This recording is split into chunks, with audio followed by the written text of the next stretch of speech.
Chapter 98. Little Prince. Lin Muyu turned around and said with a smile, I know your elder brother, big brother Qin Lei. We both serve the Holy Temple. There will be plenty of chances to spar in the future. There's no rush right now, right? Qin Yan's handsome face revealed a hint of a smile. I know you're my brother's friend.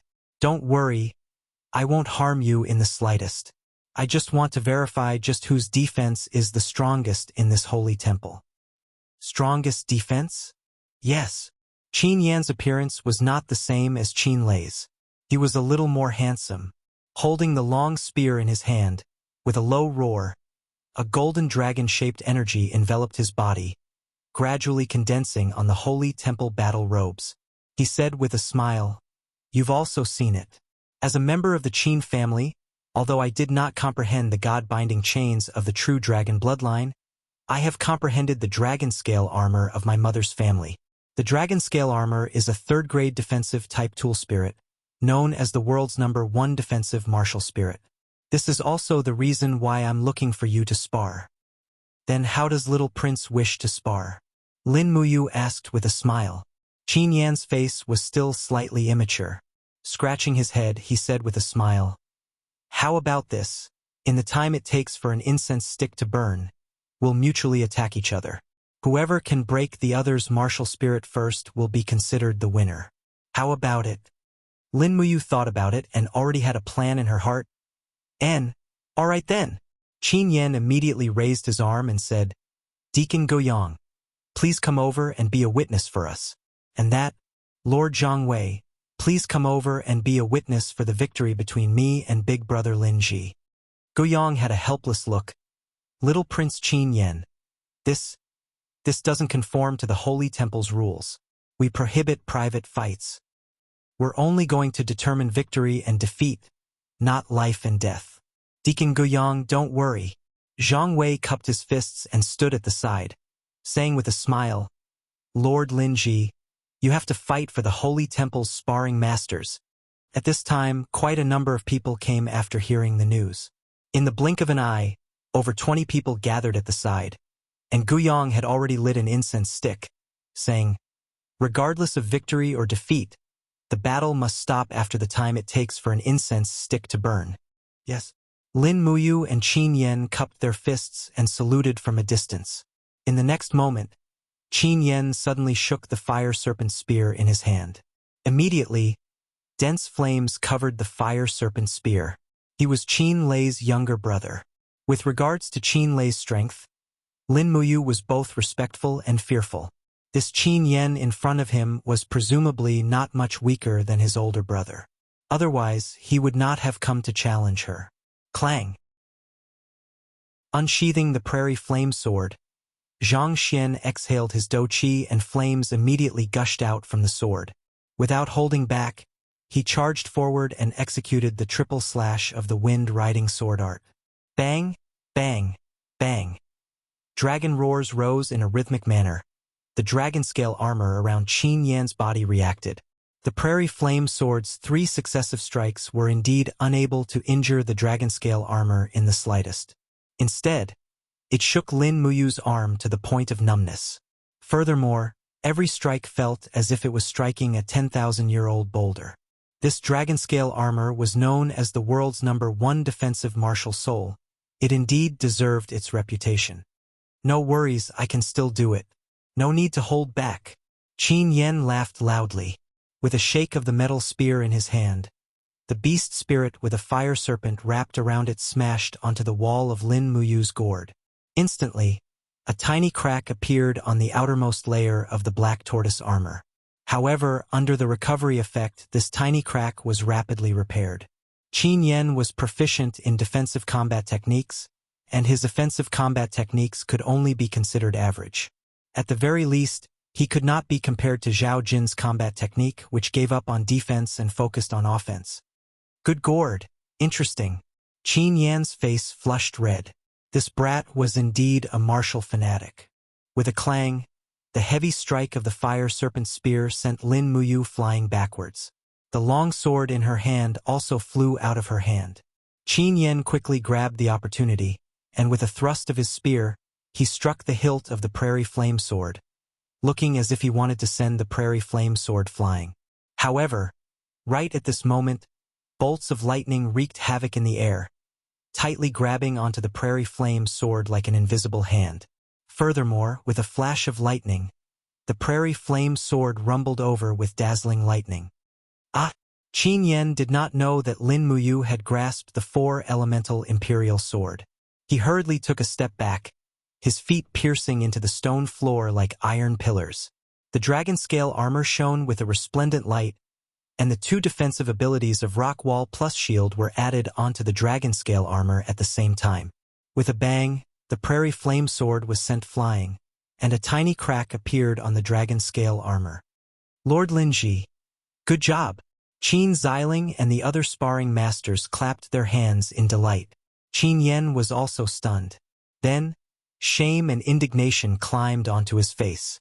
With a shake of his arm, the chain of attacks of the fire serpent spear came in a threatening manner. Lin Muyu controlled the prairie flame sword to block through the air. Ding ding ding, sparks flew. This set of attacks was completely blocked by Lin Muyu with the wall of the gourd. Qin Yan's attacks were too swift and fierce. If she did not block, it would be very easy to be injured. Furthermore, Qin Yan was Qin Lei's younger brother, and was also considered one of them. Unless it was absolutely necessary, she could not injure him. In the blink of an eye, an incense stick of time was almost finished. Lin Muyu's mystic tortoise shell was already riddled with holes, and a large portion of the dragon scale wall was also damaged. However, the Forbidden Mother Tree's recovery ability was currently constantly transforming battle chi into the mystic tortoise shell and the dragon scale wall's defensive energy layer. Qin Yan's attacks had limited penetrative power, so he was naturally unable to defeat Lin Muyu. On the other hand, Lin Muyu only used Lightning Strike, Thunderous Frenzy, Imperial Wind Sword Art, and other sword arts to counterattack. She did not use True Dragon Essence Fire, Imperial Sword with Fire, or other moves with stronger destructive power. Therefore, she did not even manage to break through Qin Yan's shield armor. Lord Qin Yan, do your best. Many instructors who had just entered the Sacred Hall were all cheering for Qin Yan.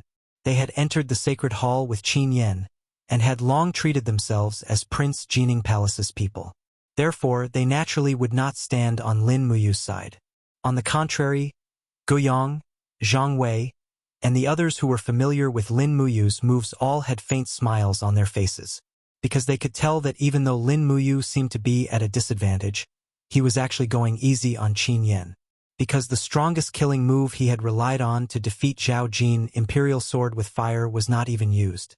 However, they did not know that Lin Muyu still had an even stronger ultimate art, 7 Luminaries Profound Energy. Naturally, Lin Muyu did not dare to easily reveal the 7 Luminaries' profound energy in front of the world. After all, the 7 Luminaries' profound energy was too shocking. Furthermore, he did not know what kind of glorious history the 7 Luminaries' Demon Emperor had. If he were to reveal the 7 Luminaries' profound energy, there was a high possibility that he would attract a fatal disaster. The incense has burned out. End of battle.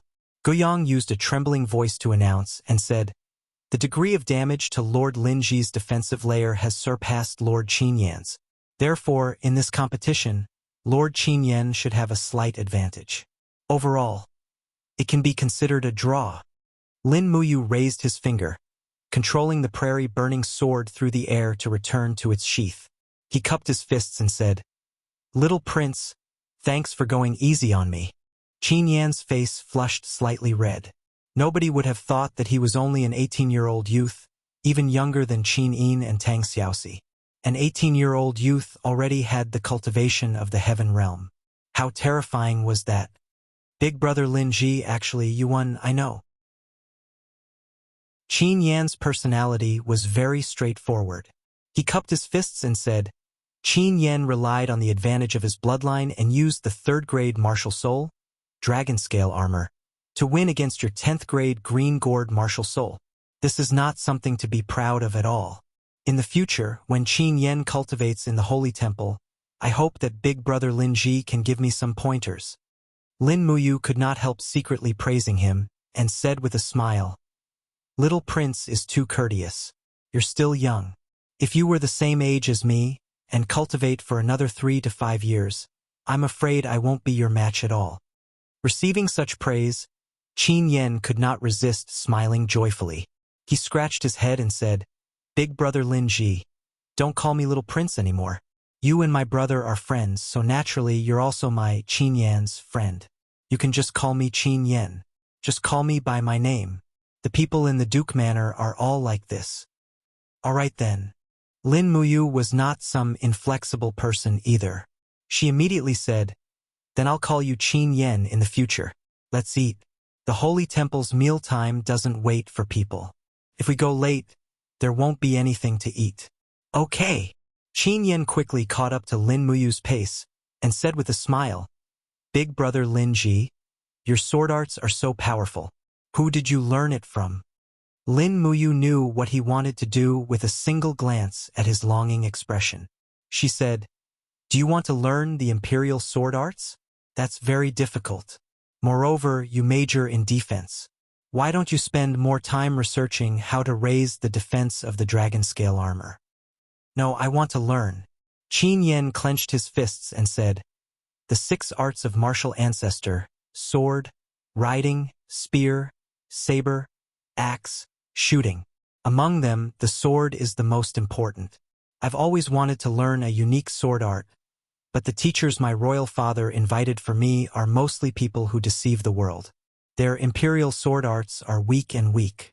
As long as I'm bumped, I won't be able to continue using it. I also saw it just now. Big brother Lin Ji, your imperial sword arts are vigorous and powerful. Please teach me." This. Lin Muyu was still hesitating. He had already begun to teach Chu Yao the imperial sword arts. If he were to teach Qin Yen as well, it seemed like he could start his own sect and accept disciples. It didn't seem too good to let the sword elder know. Seeing Lin Muyu hesitate, Qin Yen became anxious and said, "How about this? I can prepare a generous gift as the tuition fee for learning the imperial sword arts. 400,000 Jin dollars. How about it? Plus. And a piece of beautiful jade from beyond the heavens. A precious tribute from the northern desert Kagan several hundred years ago. How about it?" Lin Muyu couldn't help but laugh and said, "Qin Yen, you are big brother Qin Lei's younger brother. Don't think of me as a greedy person. All right, I can teach you the most basic imperial sword arts, but only the most basic. Don't make me teach you anything else. You have to rely on your own comprehension." Qin Yen was wild with joy and nodded his head repeatedly. He immediately cupped his fists and bowed, saying, "Many thanks, big brother Lin Ji." Due to Qin Yen calling him big brother, the people in the Holy Temple were all dumbstruck. Prince Ji Ning's little prince actually acknowledged him as big brother in the Holy Temple. This seemed to further solidify Lin Muyu's position as the #1 person in the younger generation of the Holy Temple. In the afternoon, after the normal training, he taught Qin Yen a mnemonic chant for imperial sword with the heart, letting him go cultivate on his own. Qin Yen was the same as his older brother, Qin Yen. After obtaining a mnemonic chant, he focused on learning in a room in the side hall. With his noble status, no one dared to disturb him either. Now that Lin Muyu was free, he directly left the Holy Temple. It was time to go visit Chu Yao in the spiritual medicine department. She hadn't seen this big sister for a long time. Her heart was so empty that she seemed to miss her quite a bit. Chapter 99. Black horse carriages transported medicinal ingredients into the spiritual medicine department. Dusk was the warehousing time for the spiritual medicine department. Large amounts of medicinal ingredients purchased from outside the city were being transported into the spiritual medicine department. Chu Yao and the other alchemists were in charge of refining these medicinal ingredients into high-grade healing medicines, gold wound medicine, stone skin medicine, etc., for the various armies of the empire to use. Lin Ji of the Divine Temple requests an audience with Miss Chu Yao of the Medicinal Medicine Department. At the registration area of the Spiritual Medicine Department, Lin Muyu said politely. The 2 guards recognized him. One of them smiled and said, "It's Sir Lin Ji. Are you here to look for Miss Chu Yao again? Come in, no need to be so reserved. I heard that you defeated the Gold Star instructor Zhao Jin in the Aries College's public trial. That was really amazing. The entire capital is now talking about your legend. Is that so? Lin Muyu felt a little ashamed. She cupped her fists and smiled. I was just lucky. Thank you both. I'll be going in then? Go, go. Take good care of Miss Chu Yao. She is the #1 beauty of our spiritual medicine department. Many high-level alchemists and nobles wish to see her, but she seems to only want to see you. Lin Muyu stepped into the spiritual medicine department. She felt a warm feeling in her heart. The alchemy hall was brightly lit, and all the alchemists were busy refining their medicinal energy. From afar, they could see Chu Yao's graceful figure. Today, she was wearing a light green robe and looked like she was floating in the air. Sister Chu Yao. Lin Muyu's call caused Chu Yao's body to tremble. She turned to look at Lin Muyu and couldn't help smiling happily. Ayu, how come you have the time to come see me? Didn't I hear that you were in confinement? Last time I wanted to go see you, I was refused by the guards of the temple. They said that no one can see you. How heartless. Lin Muyu naturally knew that Raham was doing this to protect her. She walked up and sat on Chu Yao's refining table.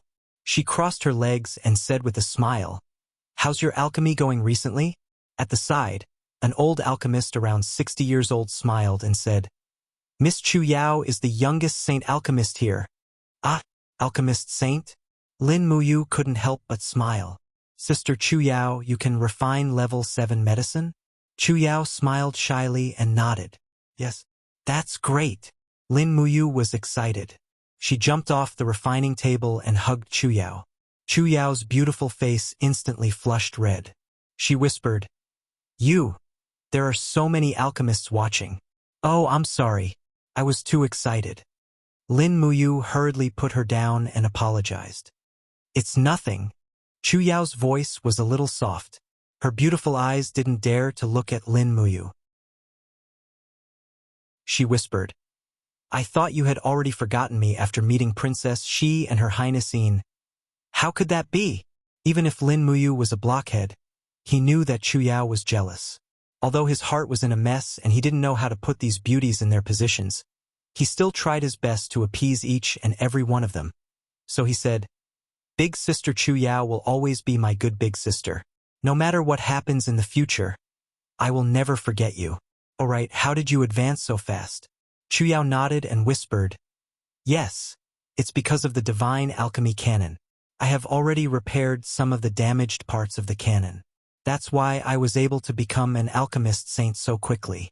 Oh, Grandpa has always wanted to become an alchemist saint. I didn't expect that I would achieve this wish in the end. Lin Muyu held her shoulders and said seriously, If Grandpa knew your current cultivation, his spirit in heaven would definitely feel gratified. Moreover, Grandpa has already been avenged. He will be smiling in the netherworld. Yes. Oh right. How is Sister Chu Yao's cultivation of the Imperial Sword technique? Lin Muyu asked again. Just mastering alchemy is far from enough. After all, if you want to live well in this world, you still need to have a strong fist. Chu Yao giggled and said, The Imperial Sword technique. I can only control the sword through the air for now, but I still can't truly grasp the heart of the sword. You, tell me, how did you grasp the heart of the sword in 2 days and 2 nights? I have been seriously cultivating for more than 10 days and still haven't grasped it. Well, Lin Muyu couldn't say that it was because of her martial talent. She rubbed the back of her head and said with a smile, It's probably because I didn't do it right. Continue to work hard, you will eventually comprehend it. As long as Sister Chu Yao grasps the heart of the sword, I can teach you the 4-elemental Imperial Sword technique. As he said this, he thought for a moment and continued, The 4-elemental Imperial Sword technique is enough to raise your martial cultivation by a level. At least it will give you the ability to protect yourself. Chu Yao held his hand, her eyes filled with joy. Her beautiful eyes swept up and down Lin Muyu's handsome appearance in the temple's battle robe. She said, Our Yu is now an expert of the temple. Even a level 70 heavenly king like Zhao Jin was defeated. You really surprised me. Your strength is now almost at the level of Big Brother and Big Brother Feng Jixing, right? Lin Muyu couldn't help but feel a little guilty. It was hard to say whether he could defeat Chu Huiran and Feng Jixing now. Feng Jixing's wind blade technique was elegant and domineering, while Chu Huiran's star-plucking finger was extraordinary. Furthermore, the two of them had never used their full strength against him before, so it was hard to say who would win. More importantly, Feng Jixing was the commander of the Imperial Guards, so he must have experienced many battles. In terms of battle experience alone, he probably surpassed Lin Muyu by a lot.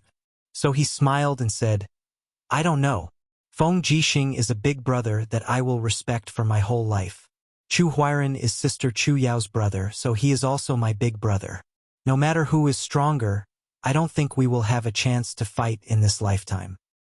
Yes. Chu Yao smiled and said, You haven't eaten yet, right? How about you eat with me tonight? Okay, it's my treat. Okay. Chu Yao was now a medicine saint in the spiritual medicine department, so her salary wouldn't be bad. However, Lin Muyu's salary was even higher. As long as he was willing, he could quickly become rich in Lanyan City with his alchemy and weapon forging skills. However, money was just a number to him and didn't have any practical meaning. No matter how rich he was, his own strength was the most important thing. He brought Chu Yao to eat a delicious meal in a small alley on the side of Heaven's Passage Street. Afterwards, they went to the Imperial Capital Chamber of Commerce. At night, the Imperial Capital Chamber of Commerce was even more lively. Outside the Chamber of Commerce, there were many shops selling gems. They sold all sorts of beautiful gems. These things were the favorites of the noble madams and misses. Although Chu Yao was beautiful, she wasn't interested in these things. Instead, she was more interested in the long swords in the weaponry department. Lin Muyu saw this and said, Sister Chu Yao, you don't need to be jealous of those weapons. I will forge a good enough weapon for you soon. Don't worry, let's go buy the materials now. Yes. The diamond card user's status was noble, so she quickly found the vice president of the Chamber of Commerce, Jin Xiaodang. This extremely beautiful young lady beamed with joy when she saw Lin Muyu. Master Lin Ji, what do you need this time? Her gaze landed on Chu Yao, revealing a trace of amazement, and said, Wow, this time, Lord even brought a female companion. Cough. Lin Muyu coughed, dispelling Chu Yao's awkwardness and said, Miss Jean, this time I came to ask for some high-level spirit stones and ironware. If you have them, please introduce them to me. Okay. Do you have any specific requirements? I need an ice spirit stone with a long lifespan. The rest is up to you. Okay. Jean Xiaodang swayed her little, but as she walked in front and said with a smile, Master Lin Ji's luck is not bad. The Spirit Stone Store just received a batch of top-grade spirit stones from Lingnan. It is said that there is a 11,000-year-old Frost Qilin spirit stone. I wonder if Master Lin Ji is willing to pay a high price for it? Oh, how much? Jean Xiaodang raised 3 fingers and said with a smile, I'll give you a discount, 30,000 Jining dollars. How about that? Ah. Lin Muyu looked at her inventory and said, Not enough. I only have 20,000 Jining dollars. Can I buy it on credit? Jean Xiaodang giggled as her eyes shone with wisdom. Then you must first tell me, what do you need these spirit stones for? Weapon forging. Weapon forging? Jean Xiaodang blinked, her face full of shock. What grade of weapon can Master Lin Ji forge? Mysterious grade, a very low, right? No. Jean Xiaodang quickly shook her head and said, If mysterious grade is still considered low, then I'm afraid the blacksmiths in the imperial capital will be embarrassed. How about this? I can buy it on credit, but Master Lin Ji has to give me a portion of the weapon after you forge it and let me sell it in the auction house. This will increase the competitiveness of our auction house. Is Master willing? Okay, no problem. There was nothing better than a business that cost nothing. Jean Xiaodang smiled happily. This was business. She had the treasures that Lin Ji needed, and Lin Ji had the mysterious weapon forging skills that Jean Xiaodang needed. The transaction was immediately completed. When the 11,000-year-old spirit stone landed in her hand, a faint chill lingered in her palm. Lin Muyu clicked her tongue in wonder. Although it's very expensive, it is indeed a very valuable spirit stone. Jin Xiaotang giggled. Of course. I heard that a mercenary group from Lingnan sent over 2,000 people to hunt it down.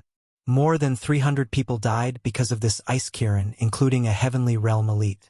Honestly, 30,000 Jin Yin coins is too cheap. You can't raise the price just like that. Lin Muyu said warily. Jin Xiaotang couldn't help but smile. Xiaotang is a businessman, and I am trustworthy. Don't worry, Master Lin Ji. Thus, other than this spirit stone, Lin Muyu also bought an 8,000-year ice spirit stone on credit, as well as some rare 1,000-year black iron and spirit stones under 5,000-year. After buying a large cart of things, Jin Xiaotang gave him a horse carriage and told him to drive it back to the Saint Palace. He would first send Chu Yao back, then quickly return to the Saint Palace. It was time to become a weapon-forging grandmaster that would be respected by the world.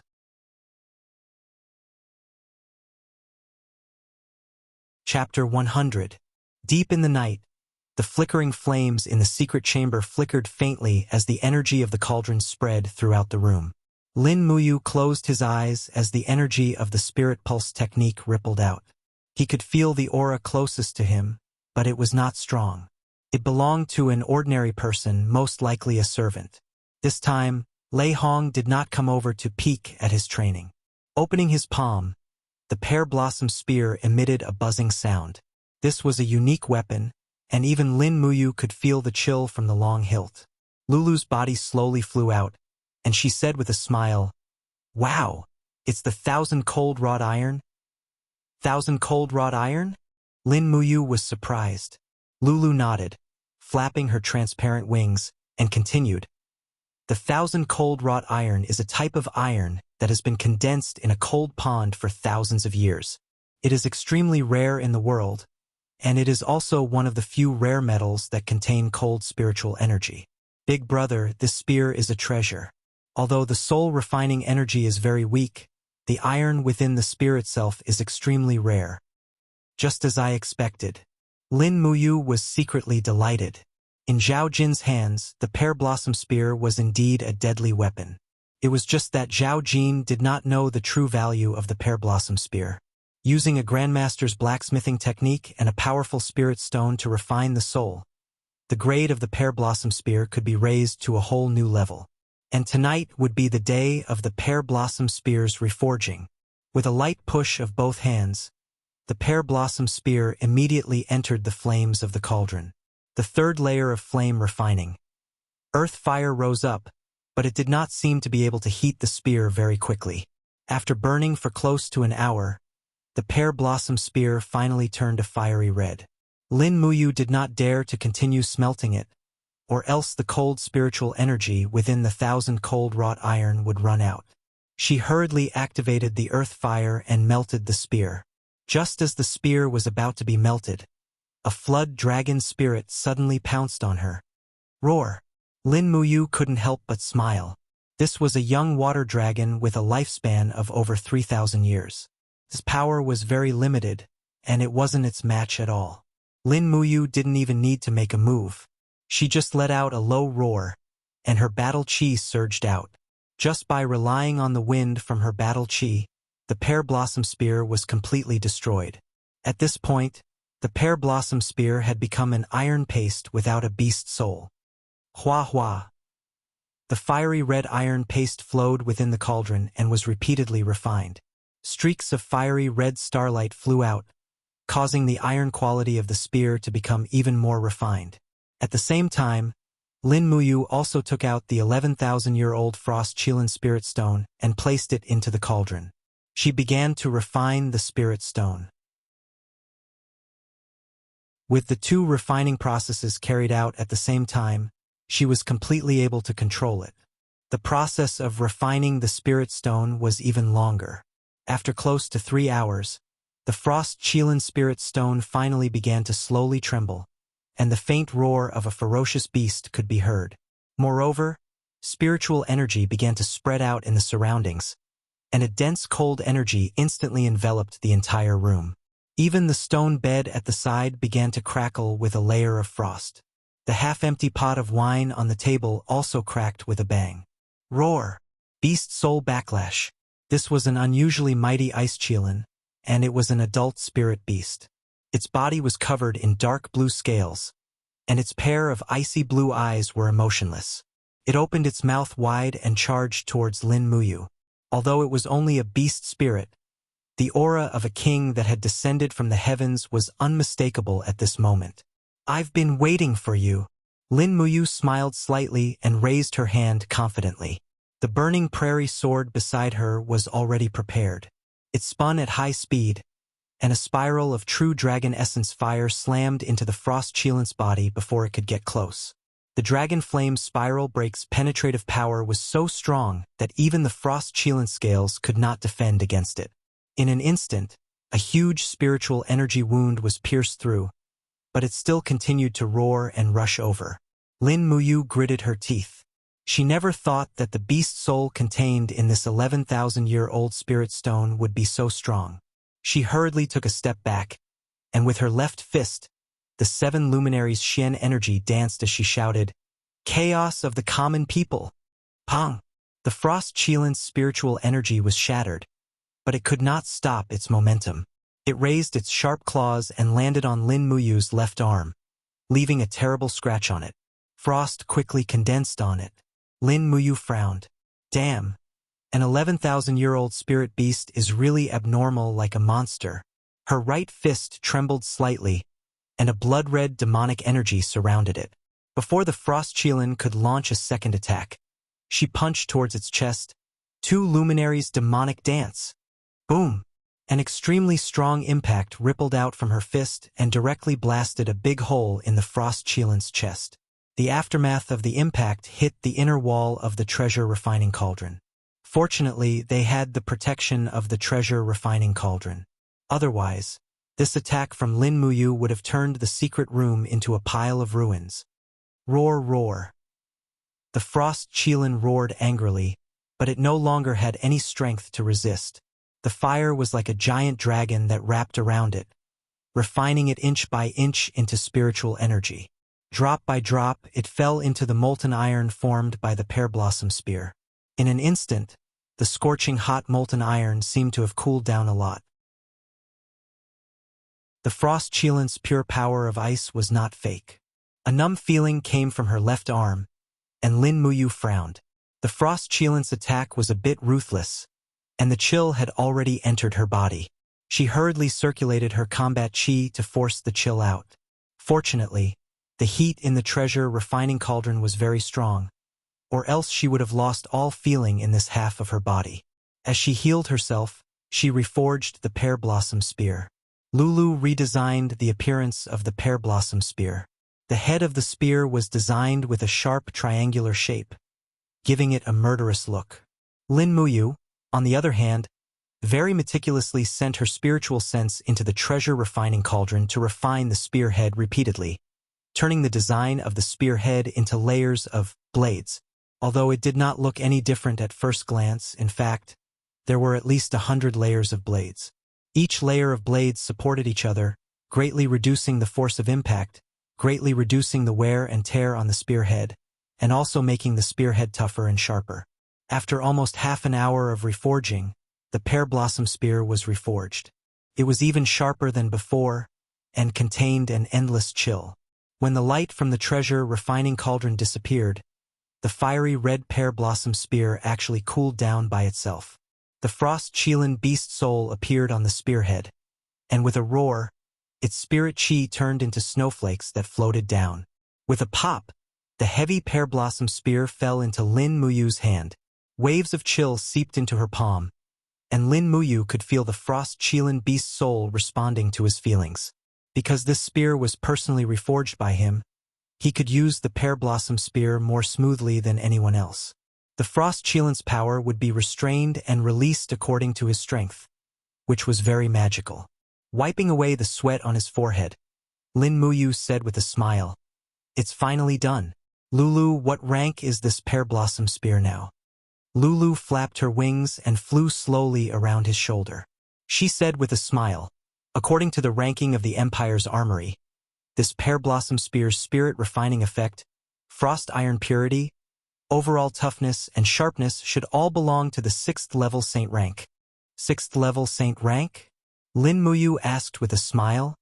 Is it very powerful? Lulu giggled. The number of Saint rank weapons on this continent is very rare, and there are less than 100 of them. Brother, do you think this Pear Blossom Spear is powerful? Then it must be quite powerful. Lin Muyu was secretly delighted. If he took this Pear Blossom Spear to the armory, it would definitely fetch a price of more than 100,000 Jin coins. Money came so easily, but he didn't seem to need that much money. Moreover, he still understood the principle of a man's wealth being his own ruin, so it was better for the Pear Blossom Spear not to appear easily in front of experts. Thus, he wrapped the Pear Blossom Spear in black cloth and placed it in a corner of the secret room. Then, he began to forge the weapon for Chuyao. 8,000 years old frost spirit stone and a sufficient amount of 1,000-year dark iron were all very rare materials. It took almost 2 hours to complete.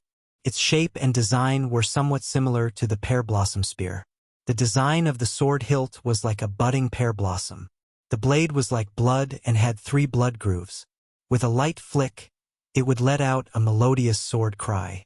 Sister Chuyao will definitely like this Pear Blossom sword, he said happily. Lulu flew to the side and said with a smile, 4th level mysterious rank. It's about the same as Brother's Prairie Fire Sword. He placed the Pear Blossom sword at the side and looked at the materials. There was still a lot of 1,000-year dark steel left, and there were various kinds of spirit stones between 3,000 and 5,000 years old.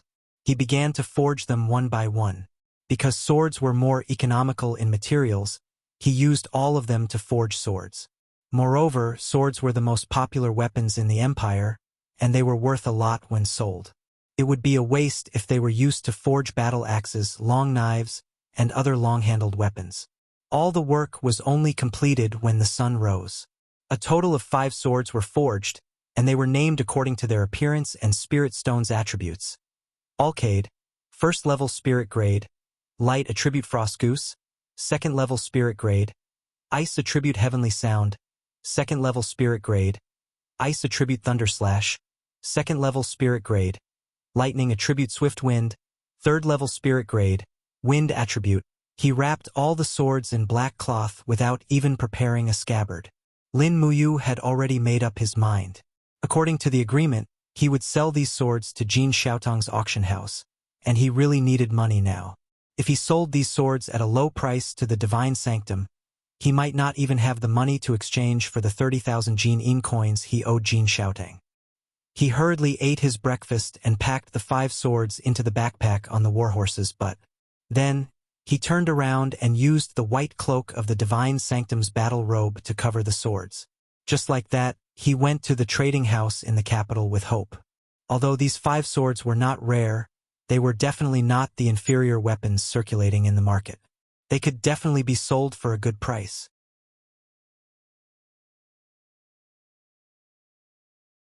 Chapter 101. Uncle Wang, how is it? Have you appraised it?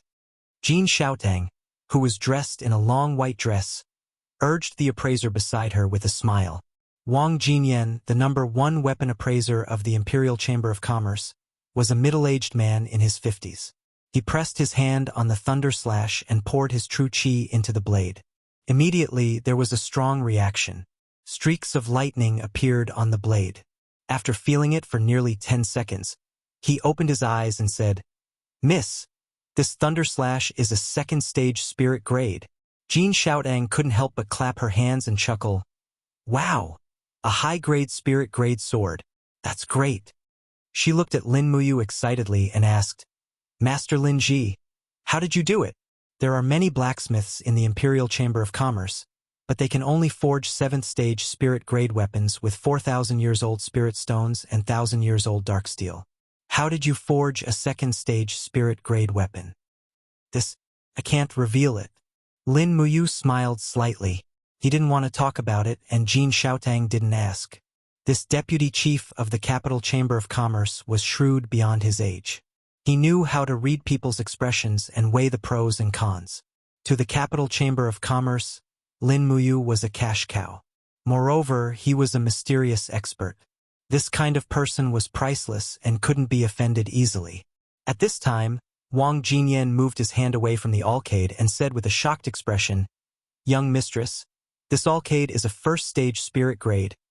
A first-stage spirit grade. Jin Xiaodang couldn't help but be speechless and said with a smile, "That's great, Uncle Wang. Go and tell the Imperial Chamber of Commerce to spread the news that there will be an auction this afternoon and the main focus will be these 5 spirit grade swords. I believe many rich young masters won't let go of this opportunity." "Yes." Jin Xiaodang turned around happily and looked at Lin Muyu. She said with a smile, "Master Lin Ji, I can't give you money for now, but can I invite you to the auction this afternoon? These 5 swords will be sold publicly. If necessary, we will introduce you to the blacksmith master." "No need." Lin Muyu shook her head and said, "I only want money. Everything else is not important. Miss Jean, please don't tell anyone about me. If I have any good weapons in the future, I will sell them here." "All right, little Tang understands. Then I will come to get the money after dinner." "Okay." Lin Muyu returned to the Holy Palace just in time for the morning training. Her opponent was Li Mingyi, the new Golden Star instructor who had just joined the Holy Palace. However, he was only a battle saint 1 level lower than Lin Muyu. Therefore, he was no match for Li Mingyi. Moreover, Li Mingyi had witnessed Lin Muyu's 4 elemental sword kinesis manipulation and was deeply shocked by it. Naturally, he respected Lin Muyu very much. Thus, the morning's training was boring. Even when Lin Muyu was sparring with Li Mingyi, Lin Muyu was secretly cultivating the dragon-forging bone remnant scroll to increase the purity of his do qi. After the training was over, everyone gathered in the hall of the trial hall. Guiyang walked over while trembling and said, "Dear lords of the Holy Palace, I have some news to announce. Our Gold Star instructor Zhao Jin has recovered from his injuries and has returned to the Holy Palace." At the entrance, Zhao Jin walked over wearing the Holy Palace's battle robe. However, because his right arm was cut off by Lin Muyu, his sleeves were empty. He looked out of place. His face was filled with killing intent. He held a new spear in his left hand and walked in step by step. He looked at Lin Muyu coldly and said, "Lord Lin Ji, you didn't expect that I, Zhao Jin, would return to the Holy Palace, did you?" Lin Muyu said indifferently, "You are a member of the Holy Palace. What's so strange about your return?" Zhao Jin held the spear with one arm and sneered, "Lin Ji, do you think that I, Zhao Jin, have become a cripple after losing an arm? Just you wait. I will make you pay for what I lost." "Is that so?" Lin Muyu raised an eyebrow and said, "You wanted to kill me first in Ares College's trial grounds. Then don't blame me for not being courteous. If you want to take revenge, I will accompany you anytime." "You." Zhao Jin was exasperated. Just at this time, a person walked out from the Gold Star instructor. It was Qin Yan who was carrying the fire serpent spear. He raised his eyebrows and said, "Lord Zhao Jin, you still want to challenge Lin Ji after losing an arm? If you really don't fear death, I, Qin Yan, am willing to accompany you. I will be very happy to send you to hell." "Qin Yan, young lord." Zhao Jin's face turned cold. Qin Yan's status was completely different from Lin Muyu. He was a first-class noble. Even if Qin Yan killed him, there would not be any heavy punishment. Moreover, Zhao Jin also did not expect that Qin Yan would come to the Holy Palace. For a moment, he held his spear and did not know whether to advance or retreat. Guiyang said loudly, "All right, don't quarrel anymore. Whatever grudges in the past are already in the past. Since you have entered the Holy Palace, you have to abide by the rules of the Holy Palace and are not allowed to fight privately. Otherwise, you will be expelled according to the Holy Palace's laws. Understood?" Lin Muyu and Qin Yan cupped their fists in unison and said, "Yes, head deacon." Zhao Jin glared at Lin Muyu hatefully and did not say anything else either. He carried his spear and returned to the team. There was nothing to do in the afternoon, so Lin Muyu slept soundly in the secret chamber for the entire afternoon, making up for the sleep lost from staying up late to forge swords the night before, all the way until it was close to dusk. After finishing dinner, he spurred his horse out of the Holy Palace and headed straight for the Imperial Capital Trading Company. Only after entering the trading company did he discover that there seemed to be more people than usual today. Jin Xiaotang came out from the main hall to welcome him with a smile and said, "Lord Linji, you've come? How was the auction?" he asked. It was very popular. Jin Xiaotang walked forward happily and didn't try to avoid arousing suspicion. She held onto Lin Muyu's arm and said with a smile, "Lord Linji, your 5 swords have attracted at least 3,000 customers. Even the commander of the Imperial Army, Lord Qinlei, has come. He bought that first-tier spirit-grade alcade for 10,000 Jin coins." Damn! Lin Muyu sighed inwardly. Qinlei actually wanted this sword. It looked like she would have to forge an even stronger sword in the future and gift it to this big brother who had once gone through life and death with her. What's the total value? The total value of the 5 swords is 37,000 Jin coins. I'll take 10% of the cost and round it up to a round number. I'll give you 34,000 Jin coins. Here, this is 34 diamond coins. Jin Xiaotang took out a heavy bag. Lin Muyu smiled and only took 4 diamond coins. He returned the rest to Jin Xiaotang and said with a smile, "I bought a lot of materials before on credit, so these 30,000 Jin coins still belong to Miss Jin." Jin Xiaotang blinked and said, "Lord Linji, didn't you also buy a 11,000-year spirit stone and an 800-year spirit stone? Why don't I see the weapons of these 2 beast spirits?" About this, Lin Muyu felt a bit helpless and didn't know how to answer. At this time, Jin Xiaotang's gaze landed on the pear blossom sword in his hand and couldn't help but exclaim, This sword. Can you let Xiaotang take a look?" "Yes." Lin Muyu handed over the sword. Jin Xiaotang unsheathed the sword with a clang. The sword's blade was as bright as moonlight, and when she infused it with true energy, she found that the power of frost condensed into ice flowers dancing around the blade. It was extremely beautiful, and she couldn't help but gape, "Wow! Lord Linji, what is the origin of this sword? It's so beautiful and it's too strong. Xiaotang has never seen a sword like this before. This is mysterious rank, right?" "Yes." Lin Muyu nodded and said, "It's a 3rd-level mysterious rank sword called the Pear Blossom Sword. I made it for my friend, so it can't be sold in the auction house for now. Moreover, I've bought almost all the high-grade spirit stones in the auction house." Jin Xiaotang giggled, "You don't need to worry about spirit stones. Xiaotang will have people collect spirit stones from all over the world. Once there are spirit stones over 5,000 years old, I'll inform you. Is that okay?" "This?" Lin Muyu helplessly said. "Miss Xiaotang, forging these swords has already exhausted me to the point of exhaustion. Forging weapons is a very tiring matter. You can't continue to squeeze me like this." All right. Jin Xiaotang clasped her hands behind her back like a girl next door and smiled. "Then, if there are any high-grade spirit stones, I'll keep them and wait for Lord Linji to purchase them. How about it?" And all right. After leaving the Imperial Trading Company, he went straight to the Spirit Medicine Department. It was time to give the Pear Blossom Sword to Chu Yao. At night, the Spirit Medicine Department was brightly lit. Purple lanterns flickered with a bewitching luster. Lin Muyu hugged the Pear Blossom Sword wrapped in a black cloth. The Pear Blossom Sword was a mysterious rank treasure sword. At night, it would emit a luster. Normally, this kind of treasured weapon could be recognized at a glance.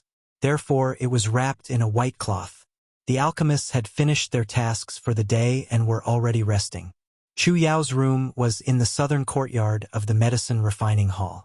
There were a total of 4 rooms, and 4 alchemists lived there. However, only Chu Yao was a girl. Even so, nothing bad would happen. After all, there were guards outside every courtyard. The Spirit Medicine Department was the cradle of high-grade alchemists in the imperial capital. For the Empire, the Spirit Medicine Department was a treasure. They would definitely be willing to spend money to protect these unarmed alchemists. Within the courtyard, there was a crabapple tree that emitted a faint fragrance. Chu Yao stood at the foot of the tree, looking like a proud jade tree made of ice and snow. Strands of true energy flowed around her, and an iron sword floated in the air beside her, slowly rotating. Dong, dong, dong. Lin Muyu knocked on the door and said with a smile, "Sister Chu Yao." Ah! Chu Yao suddenly opened her eyes. Her heart was in a mess. Naturally, the ability to use her heart to control the sword disappeared. The iron sword fell on the stone floor with a dang sound. She turned around and opened the door. She said with a smile, "You? Why are you so late?" Lin Muyu mysteriously patted the cloth in her hands and said, "I brought you a gift." "What?" "See for yourself." Chu Yao took the gift and opened the cloth layer by layer. When the transparent and resplendent pear blossom sword came into view, her delicate body suddenly trembled. Her eyes revealed a misty luster. "This is?"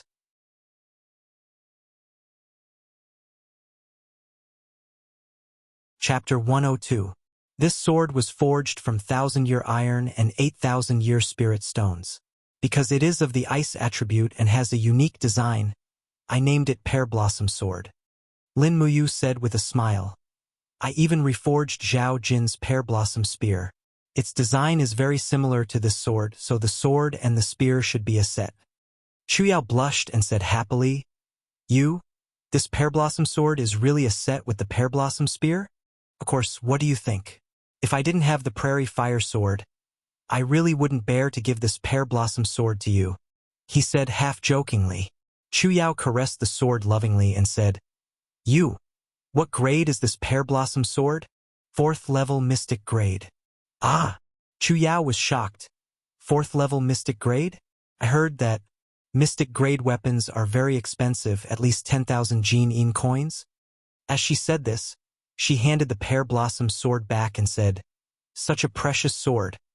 Why don't you sell it? It's too much of a waste for me to use. I'll just use a spirit grade weapon. Lin Muyu couldn't help but laugh inwardly and said, Sister Chu Yao, what's so precious about a mere 4th level Mystic Grade Pear Blossom Sword? As long as I want it, I can forge countless Pear Blossom Swords. Keep it. This sword was specially designed for you. How can you not want it? Then, all right. Chu Yao gripped the hilt tightly, feeling her heart beating wildly. She said again, I'm about to comprehend the heart of the sword. Really? Yes. Chu Yao nodded seriously and then closed her eyes. Streams of blade-like true energy flowed on the surface of her body. This was indeed the initial form of the heart of the sword. Lin Muyu couldn't help but laugh. Sister Chu Yao's talent is indeed not bad.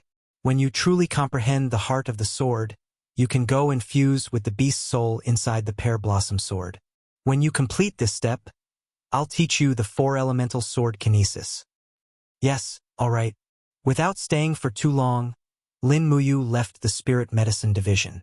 At this time, she suddenly felt a strong sense of weakness. Finally, after forging so many weapons in one night, her physical strength and combat chi were overdrawn. Without thinking too much about it, she lay down on the stone bed and fell into a deep sleep. He was in a daze for an unknown period of time before he slowly woke up. Gigi. As far as the eye could see, a gray rat was looking up at Lin Muyu from the corner of the wall. Surprisingly, it wasn't afraid of people. Lin Muyu, who had just woken up, happened to be at its peak. The cultivation of the spirit pulse technique had caused the power of his soul to surge endlessly. At that moment, it was as if his spiritual sense was about to condense into a focal point. Lin Muyu couldn't help but be stunned. He then guided his spiritual sense to gather together and used it to attack the mouse in the corner like a sharp knife. Gee! The mouse's cry came to an abrupt halt. Its pupils rapidly enlarged, and it unexpectedly stopped there motionlessly.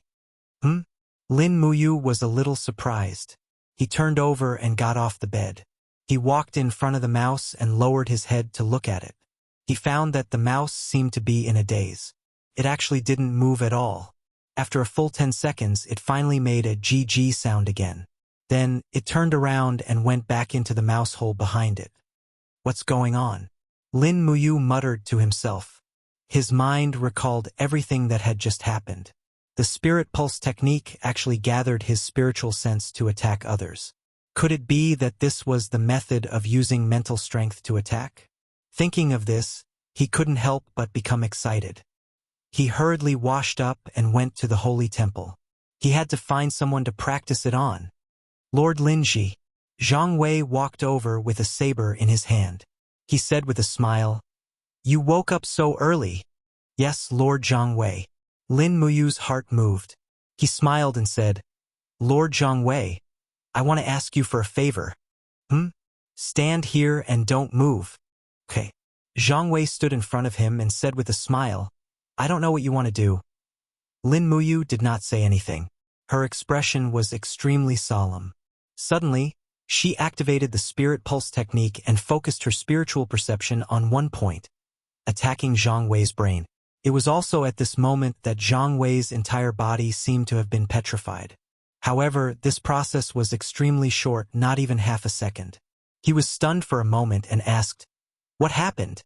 What did you feel just now?" Lin Muyu asked. Zhang Wei was stunned. He scratched his head and said, "I just felt that my mind suddenly went blank. I don't know what happened." "Lord Lin Ji, what did you do to me just now?" "No, nothing." Lin Muyu laughed. He was thinking that the spirit pulse technique's mental attack would be much less effective against people with a stronger soul. Zhang Wei's soul was obviously much stronger than the mouse's, so it could only attack him for less than half a second. It seemed that there was still a long way to go before the spirit pulse technique could be used in actual combat. Early in the morning, Gu Yang took the scroll and started to announce the pairs for the morning training. But after he finished, he didn't call out Lin Muyu and Zhang Wei's names.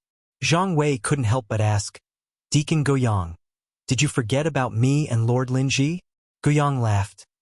"No, although this old man is old, I still won't forget the two of you.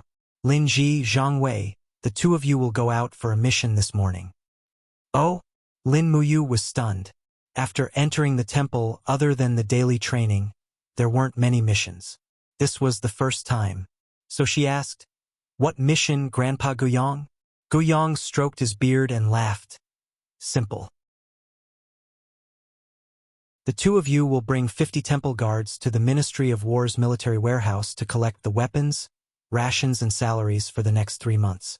"Yes." After exiting the training hall, there was already a group of guards waiting outside. The so-called temple guards were the soldiers who carried out the mission of guarding the temple. These soldiers didn't belong to the temple directly, but they lived in the temple all year round to serve as instructors and sparring partners. Currently, there were more than 200 temple guards in the temple, which was considered a military force. "Sir, the carriage is ready. This is the Grand Deacon's approval."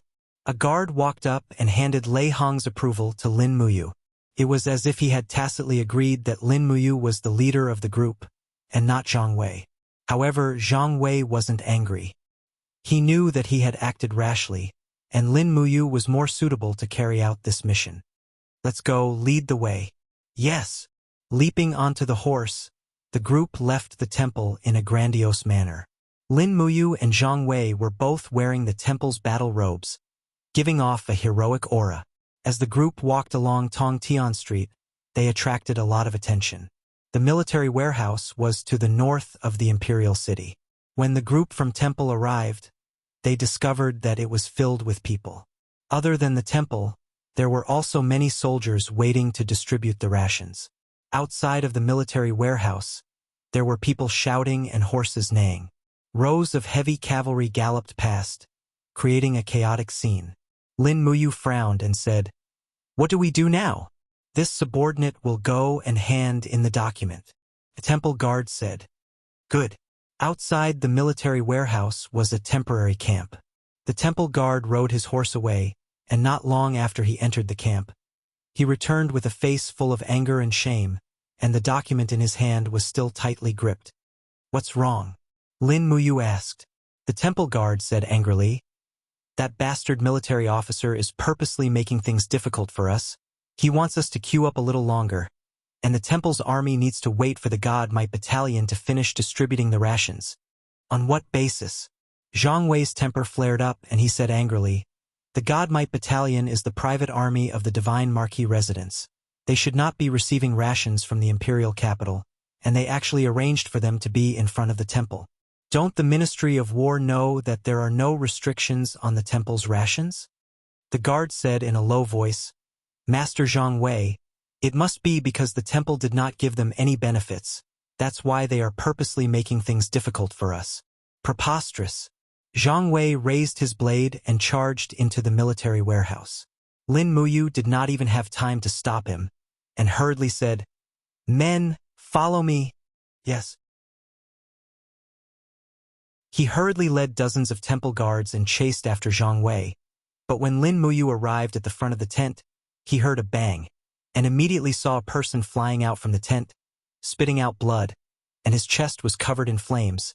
It was obviously caused by Zhang Wei's fiery soul fist. Voila! Zhang Wei quickly stepped out of the tent. His fists were surrounded by the power of his martial spirit, and he said in a low voice, "You dog official, if we don't give you gold, you dare to make things difficult for the temple." The military officer looked like a rat, and hurriedly shouted, "Murder, murder. The temple's instructor is going to commit murder in broad daylight. You still dare to howl." Zhang Wei raised his fist and was about to hit him, but Lin Muyu hurriedly got off the horse and blocked Zhang Wei's fist, and said, "Calm down, Zhang Wei. This despicable person, I will teach him a lesson today." Zhang Wei's explosive temper was completely out of control, and he angrily scolded, "Why does the Divine Might Battalion have to collect their military supplies before the temple? It is obvious that we came first. What is the Divine Might Battalion? What right do they have to be so arrogant?" At this time, a cold voice suddenly came from the right. "Yo, the temple's gold star instructor Zhang Wei. Your fists are indeed explosive, but your temper is even more explosive. You really don't know your place." Lin Muyu looked over, and when he saw a group of soldiers from the God Might Battalion marching over aggressively under the leadership of a general, he already knew that things were not looking good. Walking forward quickly, Lin Muyu cupped his fists and said, "Sir, Temple's Lin Ji apologizes to you here." Lin Ji? The person who came was a middle-aged military officer around the age of 30. His eyes were reserved, and his steps were steady. He was obviously an expert. The corner of his mouth curled up, and he said, "You are the Lin Ji who crippled Zhao Kuang's arm? How awe-inspiring." Lin Muyu replied coldly, "Sir, Zhang Wei did not mean to offend you. Since the Divine Might Battalion wants to collect their supplies first, then you guys can go first." The man suddenly laughed out loud. "You put it so nicely. You beat up the military officer? Are you trying to walk away? Then what do you want?" Lin Muyu's gaze was cold. He suddenly pulled out the prairie fire sword and said indifferently, "Temple has fewer people, but that does not mean that they are afraid of you. The 1,000-man commander of the Divine Might Battalion was not someone who was easy to deal with." He pulled out the sword by his waist and bellowed, "Men, go and seize the weapons of the temple's army."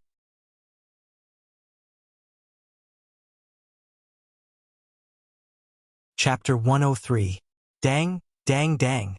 The group of steel guards from the God Prestige Battalion pulled out their swords and sabers.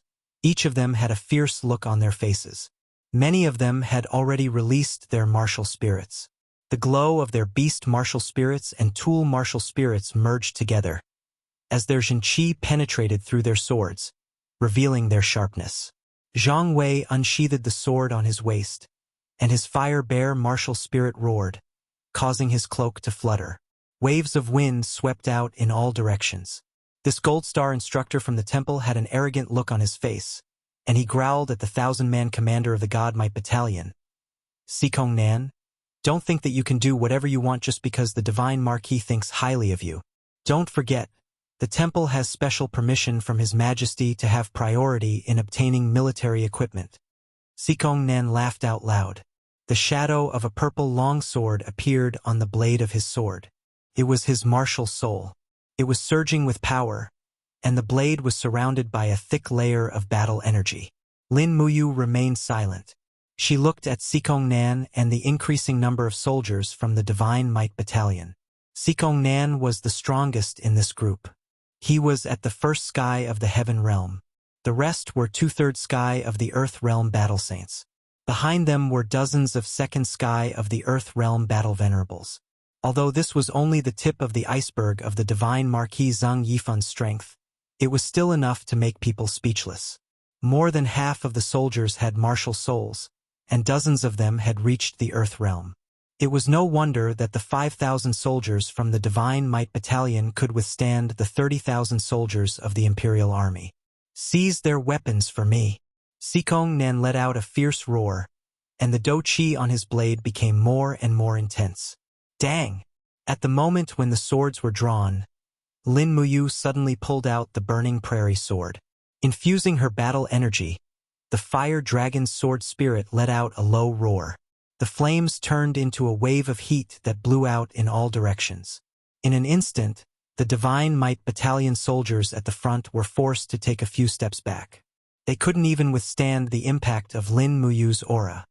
"We are from the Divine Temple. Whoever dares to seize our weapons, come and try.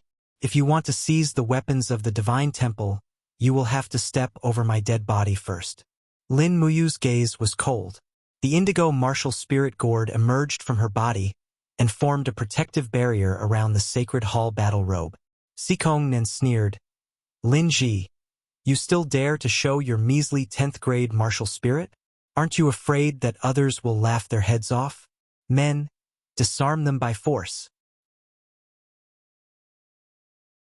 A group of soldiers from the Divine Might Battalion rushed over, each of them wielding a long sword in their hands. Their martial souls howled, and in the next moment, more than 10 beams of sword chi turned into rays of light as they shot towards Lin Fan. Courting death, Zhang Wei roared, and his sword swept out with the flame force of the fire bear martial soul. "Zhang Wei, don't kill them," Lin Muyu shouted in a low voice, and at the same time, she raised her douqi to strengthen the protective barrier. In the next moment, countless beams of sword chi shot out from the gourd's walls. Streaks of sword chi flew around like bullets, and at the same time, Sikong Nan's long sword had already struck out like a poisonous snake. With a pung sound, it pierced a hole in the black tortoise shell. Douqi continuously surged towards the protective barrier, and Lin Muyu almost instantly repaired the black tortoise shell. At the same time, she leaped up, raised the burning prairie sword, and slashed towards Sikong Nan's neck. Humph! Sikong Nan snorted coldly, and his long sword blocked the burning prairie sword's attack. However, at this moment, Lin Muyu suddenly released her hand, and the burning prairie sword pierced towards Sikong Nan from a strange angle. This move was too fast and accurate, and Sikong Nan was caught off guard. Pang! The protective barrier formed by douqi suddenly collapsed, and Sikong Nan retreated a few steps. A trace of surprise flashed across his eyes, but his reaction speed was extremely fast. The edge of his sword abruptly collided upwards, and with a ding sound, the burning prairie sword was knocked away. Sikong Nan's body flashed, and the long sword carried a blood-red glow as it slashed towards the area between Lin Muyu's neck. This was a killing blow. This sword was astonishingly fast, but Lin Muyu's speed was even faster. A starlight flashed under her feet, and the falling star steps was activated in an instant.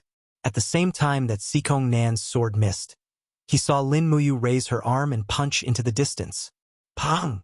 The demonic sonic fist, which carried the glow of douqi, pierced through the crowd and forced 3 soldiers of the God Might Battalion to retreat. However, Lin Muyu clearly didn't want to kill anyone here, so she didn't directly use the demonic sonic fist to attack their vitals. Otherwise, none of them would have been able to dodge it. The demonic sonic fist wrapped around her right fist, and with a flick of her left hand, the burning prairie sword in the air transformed into a beam of fiery light and shot towards Sikong Nan. Amidst the deafening sound of the sword clashing, Sikong Nan retreated several steps. At this moment, his heart was extremely shaken, and he thought to himself, "What kind of divine being is this kid? He can actually do 2 things at the same time." The fiery spiral of Doqi is so domineering that it actually caused my arms to go numb. What a freak. On the side, Zhang Wei's sword skills were unrestrained. In addition to the attacks of Lin Muyu and the Templar Knights, close to 100 soldiers of the God Might Battalion had been injured, and more than 20 Templar Knights had been injured. The green brick floor of the quartermaster's quarters was already stained with blood. The crowd was getting more and more ferocious. Just when it looked like someone was about to die, a thunderous roar suddenly came from outside. "All of you, stop!" Hua! A beam of golden light shot out, carrying with it a biting cold chi. It was the God-binding chains. Not good. Sikong Nan hurriedly turned around, but the God-binding chains were already in front of him. He hurriedly raised his long sword horizontally to block, but was forced to retreat a few steps. Blood had already spilled out from the corner of his mouth, but he did not get angry. Instead, his expression became respectful, and he shouted loudly, "All of you, stop!" Lin Muyu also signaled for the people of the Templar Knights to stop. Zhang Wei revealed a resentful expression. He had not fought enough. At this moment, Qin Lei galloped over on his horse. He carried the thunder-split blade, and behind him was a group of Imperial Guards. His face was ashen as he dismounted from his horse. He looked at the people of the God Might Battalion and the Templar Knights, and said coldly, "What exactly is going on?" Sikong Nan cupped his fists and said respectfully, "Commander Qin, the Golden Star instructor of the Templar Knights, Zhang Wei, acted recklessly in the quartermaster's quarters, and actually injured the quartermaster. I went up to reason things out, but he actually wanted to beat me up as well." Qin Lei looked at him with a fierce gaze and said, "Zhang Wei is only at the 3rd level of the Earth realm. Would he dare to beat you, who is at the Heaven realm?" "He really dared to beat me up," Lin Muyu secretly thought, then cupped his fists and said, "Commander Qin Lei, the quartermaster was negligent first, and actually made the people of the Templar Knights wait for a long time without giving us any weapons. That's why Master Zhang Wei's words and actions were so extreme, and made such an unwise move. As for General Sikong Nan of the God Might Battalion, he gave the order to seize the weapons of the soldiers of the Templar Knights." "Is that so?" Qin Lei raised his eyebrows, looked at Sikong Nan, and said, "General Sikong Nan is so impressive, to even dare to seize the weapons of the Templar Knights. It seems that you have already forgotten the words of the founding emperor. No one can seize the weapons of the people of the Templar Knights." As he said that, Qin Lei laughed coldly and said, "Sikong Nan, if I were to report this matter to His Majesty, what do you think will happen to you?" Sikong Nan's face instantly turned pale, and he hurriedly knelt down on one knee and said, "Commander Qin, I did not do anything like seizing weapons. I hope that Master will investigate this clearly. This is just a misunderstanding. Furthermore, how would the God Might Battalion dare to offend the Templar Knights?" "That's good." Qin Lei carried the thunder-splitting blade and walked step by step to the front of the quartermaster. He raised his hand, and an invisible force lifted the quartermaster up. His face was pale, and he hurriedly begged for mercy. "Commander Qin Lei, I won't dare to do it again. I won't dare to do it again." Qin Lei smiled indifferently. "What is there that a lowly person like you wouldn't dare to do? Men, bring him down and send him to the Fire Sparrow Division to interrogate this bastard. The quartermaster will be replaced. Remember, no one is allowed to neglect the people of the Templar Knights, or else they will be the enemy of the great Qin clan." Everyone was solemn, and they saluted one after another. Lin Muyu and Zhang Wei checked the injuries of the Templar Knights. They were all light injuries. The people of the God Might Battalion also had a sense of propriety, and did not use any powerful weapons like crossbows, or else it would not be as simple as light injuries. You have recently offended the Divine Marquis Palace. You must be careful." Qin Lei carried the thunder-splitting blade, and stood next to Lin Muyu.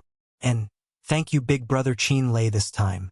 Lin Muyu smiled slightly, "But if the people of the Divine Marquis Palace want to touch me, I'm afraid I won't be able to hide. I can only take it one step at a time." "Oh right, My brother Qin Yen has also entered the Templar to train. Have you seen him? Ha, I've seen him. Qin Yan's cultivation is not bad. And he is also not bad. Haha, that kid is obsessed with martial arts, but neglects to socialize. You have to teach him more. Also, the God Might Battalion has been in the capital for too long. You should avoid them if you can. This group of people rely on the support of the Divine Marquis to look down on everyone. If not for the fact that my father is Prince Jining, I'm afraid there would have been a battle today. Not long after, a batch of weapons and rations were transported out from the quartermaster's warehouse and loaded onto the carriage, while Qin Lei escorted the people of the Templar Knights back to the Templar Palace. Late at night, Lin Muyu, Zhang Wei, and the rest participated in the Templars' weekly night training, all the way until the evening. Dong dong dong.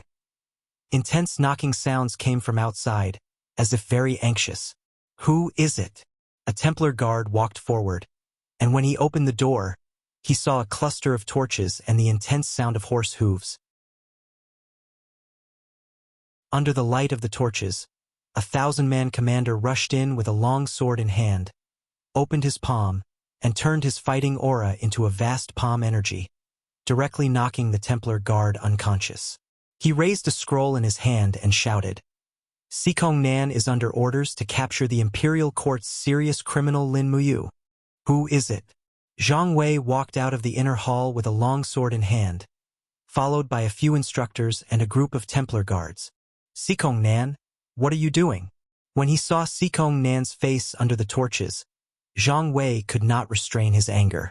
Sikong Nan shook the scroll in his hand and said, The God Might Battalion investigated openly and secretly, and confirmed that the Golden Star sparring master Lin Ji is the Lin Muyu who killed Silver Fir City's city guard.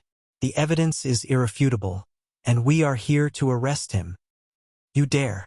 Zhang Wei growled, his martial soul already emerging from his body. Men. Sikong Nan's face was ashen, and he said indifferently, Archers! Behind him, hundreds of archers drew their bows in unison, the sharp arrowheads glinting coldly under the light of the torches.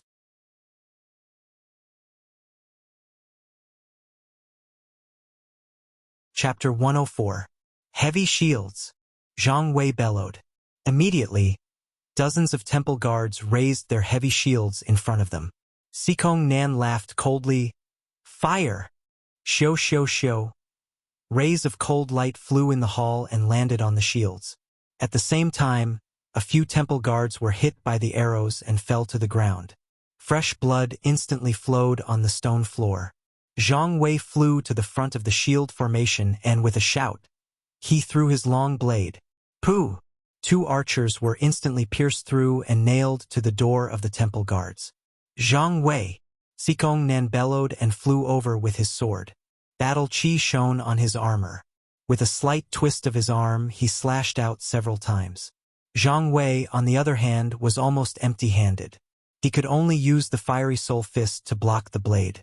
After one round, his arms were already covered in wounds. After all, the difference in strength was too great. One was at the Earth Realm and the other was at the Heaven Realm. Pooh! The archers of the God Might Battalion were too accurate. Zhang Wei's arm was hit by an arrow in the blink of an eye, adding another injury to his injury. He was struck by Sikong Nan's sword and fell back onto the shield wall. It was a tragic sight. At this time, a figure flew over from the inner hall. An indigo light illuminated the surroundings. In a rage, Lin Muyu threw her demon noise blade to save Zhang Wei. The demon noise blade screeched in the night sky and slashed towards Sikong Nan's neck. This was a fatal blow. As a Heaven Realm superhuman, Sikong Nan's senses were extraordinary. Before the demonic sound saber even arrived, he already sensed the fierce glare. He quickly lowered his head, and with a clang, a large piece of the iron helmet on his head was cut off.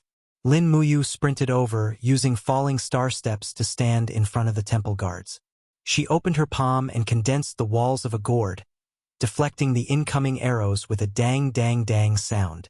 At the same time, she raised her right palm lightly, lightning crackling between her 5 fingers, while the burning prairie sword spun rapidly 2 meters away from her, emitting intense flames. Go! The thunder force sent the attack of the fire sword straight forward. Sikong Nan knew how powerful it was and hurriedly retreated. His battle boots stepped on the limestone floor and spun rapidly, almost dodging the attack of the spiraling break. The burning prairie sword flew past his chest armor, and the biting cold chi actually shattered the armor on his chest. With a pong sound, it exploded into the group of archers behind him. In an instant, 3 people had already died. Sikong Nan maintained his dodging posture, both his hands leaning back against the ground. His face was ashen. Lin Muyu, you audacious bastard! Men, charge! The sound of galloping horses could be heard from outside. In the next moment, over 100 Divine Might Battalion cavalrymen had already charged into the Holy Palace. Each of them was wielding a 3-meter-long spear, and many of them even had the power of their martial souls on their spears. Seeing this, Zhang Wei hurriedly said, Lord Lin Ji, be careful. The Divine Might Battalion's black armored cavalry is known as the world's #1 cavalryman. Lin Muyu also knew the pros and cons, but he had no other choice. If he dodged, then the group of Holy Palace guards and instructors behind him would become the targets of the Divine Might Battalion's slaughter. Furthermore, Sikong Nan had brought the so-called evidence here, so he must have made thorough preparations. If the Holy Palace guards and instructors were killed, they would die in vain. They would definitely be accused of shielding a serious criminal. Buzz, buzz, buzz. The walls of the gourd swayed slowly around him, and the demonic noise blade continued to spin rapidly in the air. Lin Muyu grabbed the burning prairie sword that was spinning back towards him, and gripped it with both hands as he charged forward. In front of him, dozens of cavalrymen charged forward. The moment they got close, they all stabbed their spears into the walls of the gourd. The weight of the several hundred kilograms of war horses and cavalrymen, coupled with their high speed, brought about a powerful impact. Bam, bam, bam. The outer layer of the mystic tortoise shell was quickly broken through. Lin Muyu sidestepped and stabbed the burning prairie sword into the body of one of the cavalrymen. With a turn of his body, his do chi surged, and he slashed another cavalryman off his horse. However, his back was still pierced by another spear. What was even more ridiculous was that one of the cavalrymen and his horse directly rammed into Lin Muyu. Bam! The dull impact caused Lin Muyu to fall back to the ground. He raised his head, and another 2 cold lights pierced towards him. The protective do chi around his body instantly collapsed, and he had no time to react. He quickly raised his hand and shouted, Entanglement of roots! Green vines rose from the green stone floor and wrapped around the hooves of the cavalrymen, forcing them to trample on each other. However, it was of no use. Endless cavalrymen continued to charge in from the outside. We are here to capture the serious criminal, Lin Muyu. You may kill him on the spot. Sikong Nan shouted from the back of the crowd.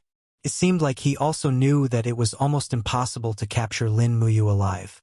He knew that he was no match for them, but he had no choice but to fight. Lin Muyu forcefully activated his do chi and steeled his heart.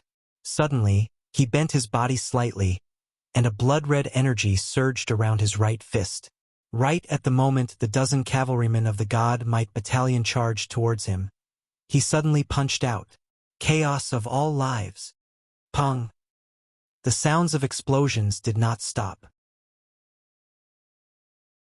The dozen cavalrymen were either dead or heavily injured. Even the war horses were whining and falling to the ground.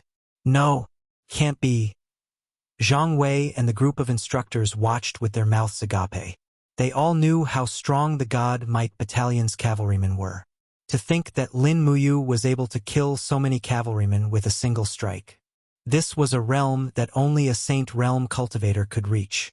At this point, Lin Muyu was already riddled with wounds. His left arm was pierced by 2 arrows, and his shoulder was riddled with 7 to 8 spear wounds. These attacks had pierced through his skin and muscles, but did not reach his bones. After all, the Dragon Forging Remnant Scroll had already forged his bones to be as indestructible as the bones of a dragon. He was no longer as weak as before, but right at this moment, an invisible force suddenly descended, causing Lin Muyu to be unable to move. "How dare you, criminal? Do you still want to resist?" A cold voice could be heard. Lin Muyu's body was covered in blood as he raised his head to look outside. Under the light of the fire, a skinny figure slowly walked over on the green stone floor. Every step he took seemed to add a layer of restraint to his aura, causing Lin Muyu to feel as if she was trapped in a net of thousands of threads, unable to move. Pu Piu. Another 2 arrows pierced into his chest, causing him to feel an intense pain. Lin Muyu wanted to resist, but he was completely unable to do so. "It's the Divine Overlord. The Divine Overlord is here." The group of instructors was dumbfounded. Some of them even knelt on the ground and greeted, respectfully, "Greetings, Divine Overlord." Zhang Yifan was the most famous person in the Imperial Army. In the eyes of the soldiers, he was like a god, and his status was even higher than that of the emperor. Zhang Wei clenched his fists and rushed forward despite his injuries. He stood in front of Lin Muyu and looked at Zhang Yifan with a burning gaze. "Divine Overlord, let's talk this out. Lord Lin Ji is definitely not a criminal." Zhang Yifan smiled faintly. "Zhang Wei, how do you know he's not a criminal?" This question stumped Zhang Wei, causing him to freeze on the spot. "Guards." Zhang Yifan's voice was extremely calm. "Put the beast-binding shackles on Lin Muyu." A few soldiers from the Divine Might Battalion walked forward and used a strange-looking chain to bind Lin Muyu's arms and legs, making it even more impossible for her to move. "Take her away." Zhang Yifan flicked his sleeves and was about to leave. But right at this moment, another powerful aura spread out. Lei Hong slowly walked out from the inner hall, his voice loud and clear. "Brother Zhang, how long has it been since we last met? You came to the sacred hall and left without even saying a word?" Zhang Yifan turned around and smiled. "Brother Lei Hong, I'm actually not here for anything important. I'm just here to capture a kid who's been on the run. Since he's from the Divine Palace, I'll take it as greeting you." "Brother Zhang, are you saying that this Lin Ji is Lin Muyu?" Lei Hong smiled. "Even if he is, it's not that big of a deal. It's just that Lin Muyu is someone entrusted to the Divine Palace by Princess Shi of the Seven Seas Tang sect. He has the Tang sect's iron token, so I'm afraid you won't be able to take him away today." "Is that so?" Zhang Yifan looked at Reiham and didn't make any movements. However, the blue stone bricks under his feet exploded one after another. A monstrous and invisible aura spread out in the surroundings and headed straight for Reiham. Bang! An invisible wave of air exploded in front of Lei Hong. Lei Hong's beard swayed slightly. He put his hands behind his back and looked at Zhang Yifan with a smile. His own aura also spread out rapidly. The 2 Sacred Realm experts were fighting with their domains. Everyone was dumbfounded. The group of instructors was dumbfounded. They knew that Divine Marquis Zhang Yifan was well-versed in the art of war and was the Empire's god of war. But they didn't know that Zhang Yifan was so strong that he could even compete with the Lord of the Divine Palace. "Lei Hong, disperse!" Reiham suddenly shouted. Zhang Wei immediately seized the opportunity to grab Lin Muyu's rope and dragged him into the inner hall. Meanwhile, the soldiers of the Divine Might Battalion behind Zhang Yifan also dispersed. No one wanted to be caught in the crossfire. Pa pa pa. Under the pressure of the domains, the walls around the hall began to crack and peel off. The invisible aura collided and wrestled with each other in the air. It was as if thousands of soldiers and horses were charging at each other. The water in the pond jumped up and the laws of space in the hall were distorted by the confrontation between the 2 experts. Bang! There was a loud noise and the airflow rushed to the surroundings. Zhang Yifan's body trembled slightly. He said with a livid face, "Brother Lei Hong's cultivation has improved again." Lei Hong's face turned even paler. He said indifferently, "Brother Zhang really hid his strength well." At this moment, an unusual noise came from outside. A man in a white robe rushed in with a long saber in his hand. His face was full of anxiety. It was none other than Feng Jixing. Grand Deacon. When he saw Lei Hong's complexion, he felt a chill in his heart. He had never seen Lei Hong so weak before. Zhang Yifan said coldly, "Commander Feng Jixing, what business do you have here?" Feng Jixing cupped his fists and said, "Divine Marquis, the letter from Yu from Silver Fir City and the conclusive evidence collected by Chu Huaying of the Imperial Guard showed that Hua Tian's death was self-inflicted. His Majesty has already pardoned Lin Muyu. This is the pardon written by His Majesty himself." Zhang Yifan didn't even look at it. He turned around and said, "General Feng is really capable."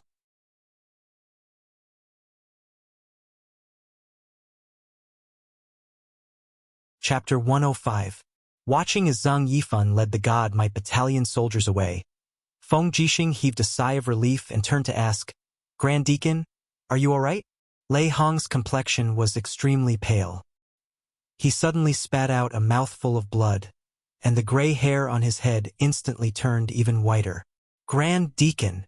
Zhang Wei and the others rushed over. Lin Muyu also broke free from the beast-binding chains and held onto Lei Hong's arm. "Grandpa Lei Hong, are you all right?" Lei Hong's expression was gloomy. "Everyone thinks that the Empire's two sanctuary masters are me and Chu Chu.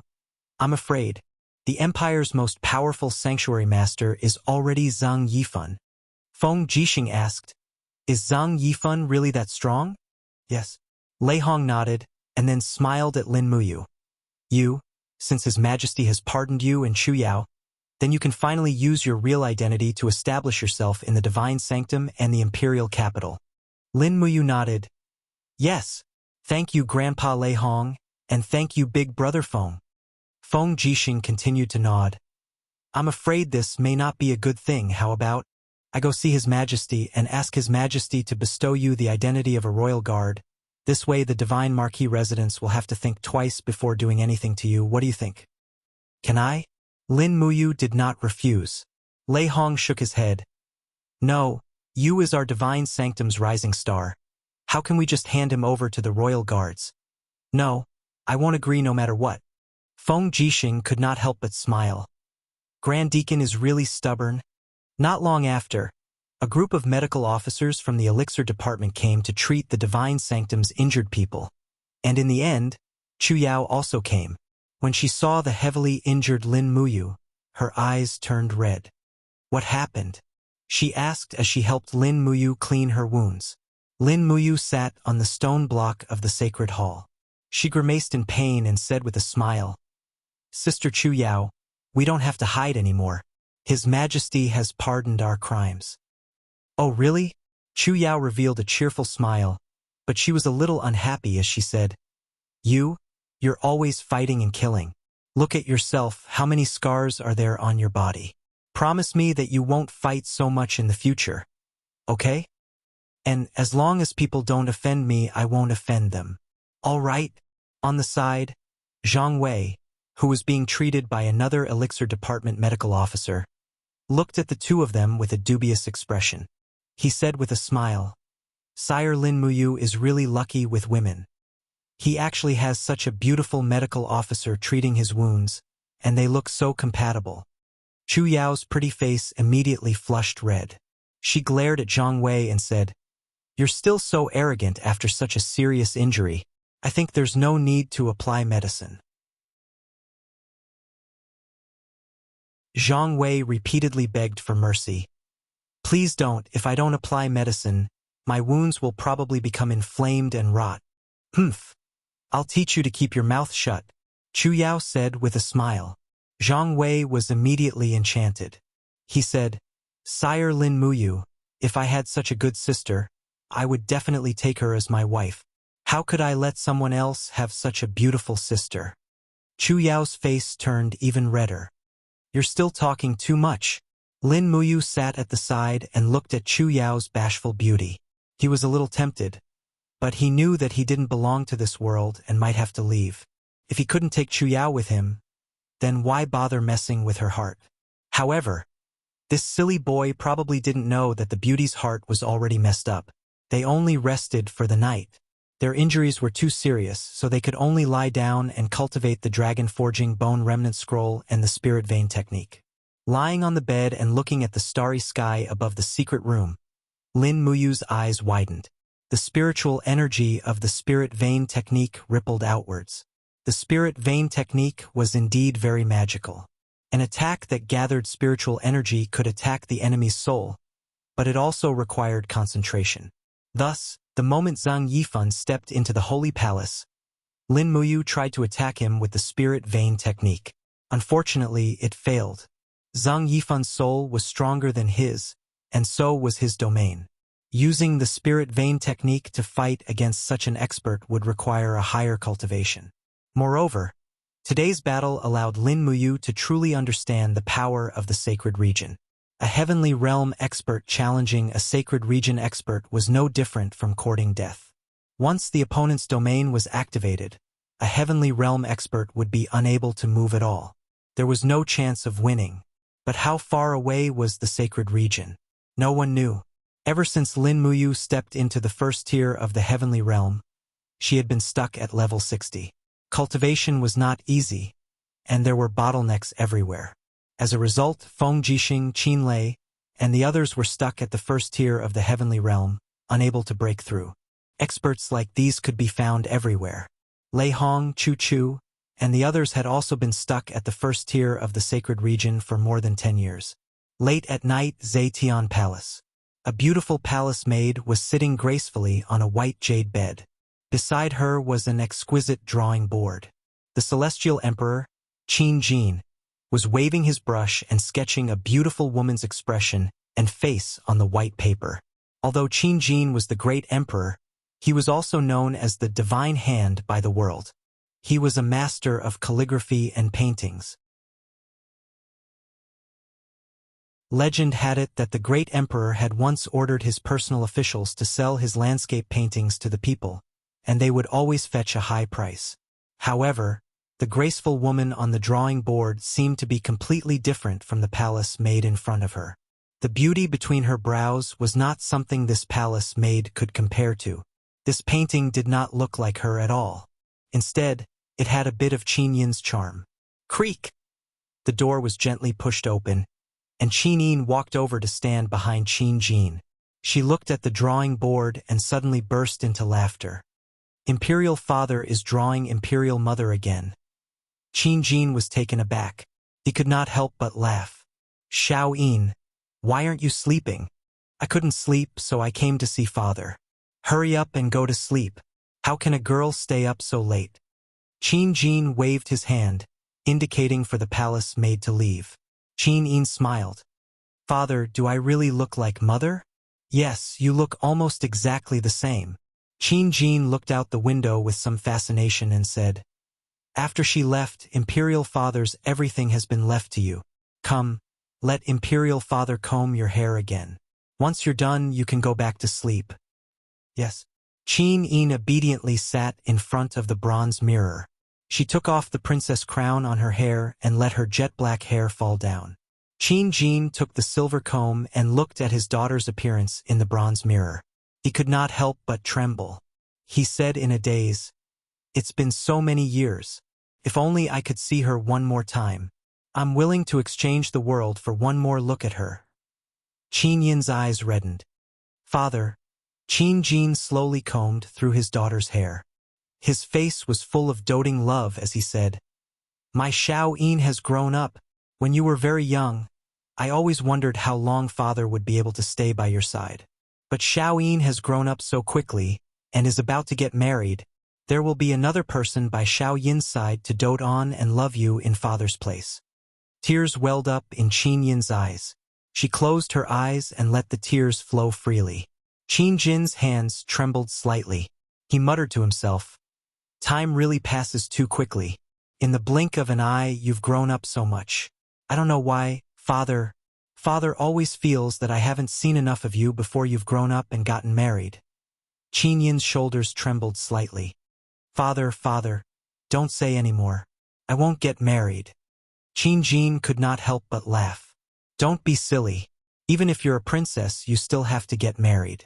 Otherwise, how will you continue to pass on our Qin bloodline? Father is just a little emotional. Xiao Yin, who do you like the most among the younger generation of the family? Qin Yin was stunned. She wiped her tears and said, I'm still young and don't want to get married. Father, don't ask me. Xiaoyin won't marry anyone. You're saying silly things again. Qin Lei, Qin Yan, and Jinan Wang's sons.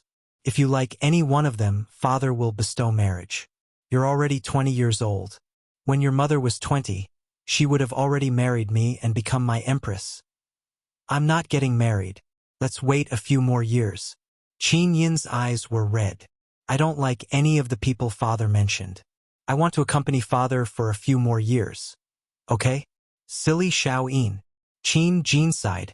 At this time, a eunuch's voice came from outside.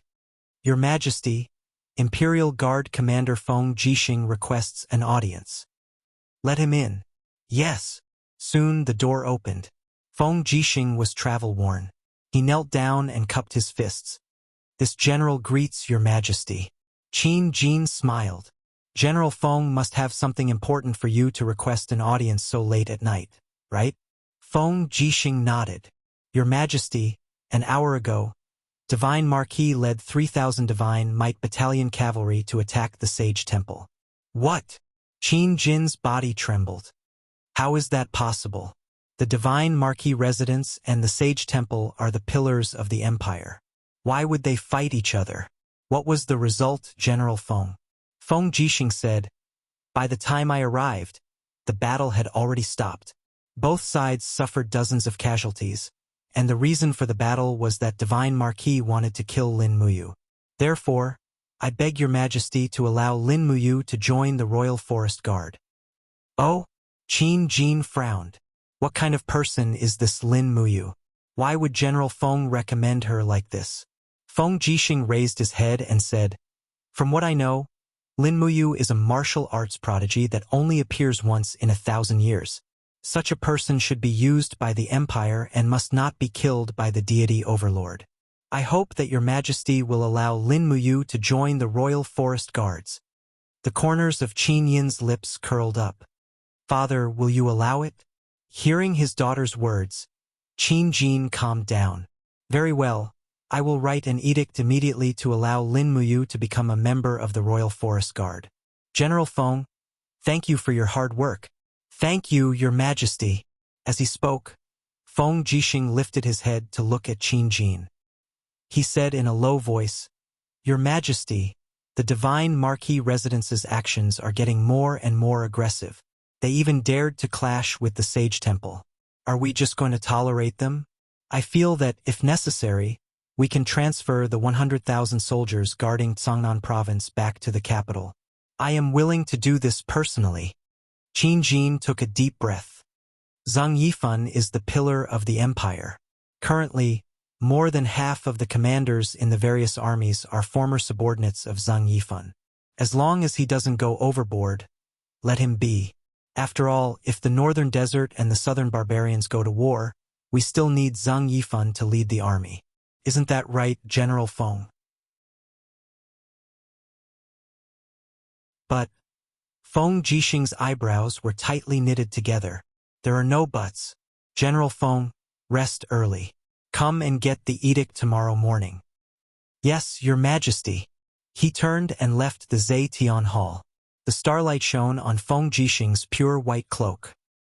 He pressed his hand on the hilt of his sword and looked up at the sky in silence. Then he walked alone on the stone path of the hall. Under the starlight, his lonely figure looked somewhat lonely.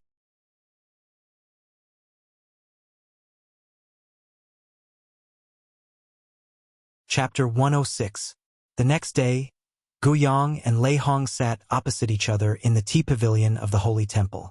They held a cup of tea presented by Ling Nan and closed their eyes to savor the aroma of the tea.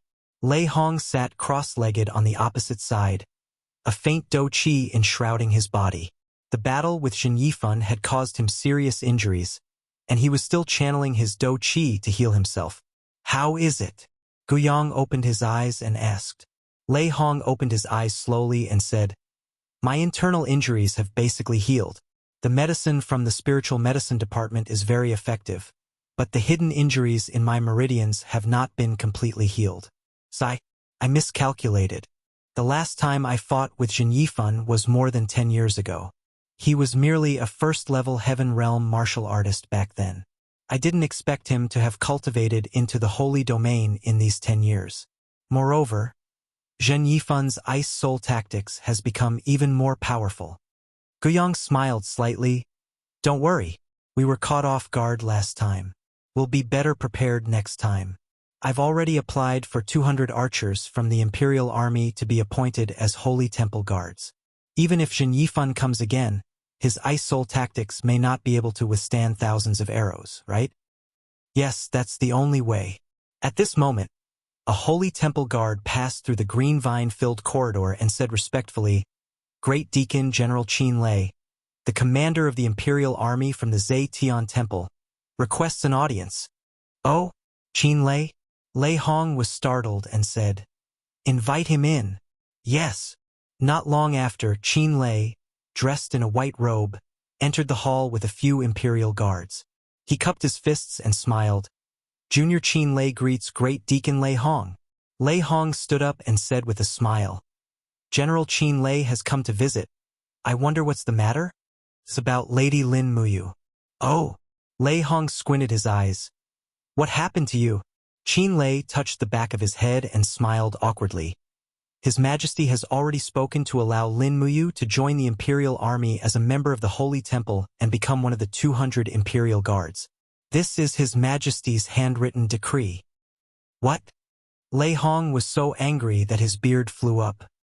He smashed the tea table beside him with one palm and glared. This is too much. Did His Majesty ask for my opinion?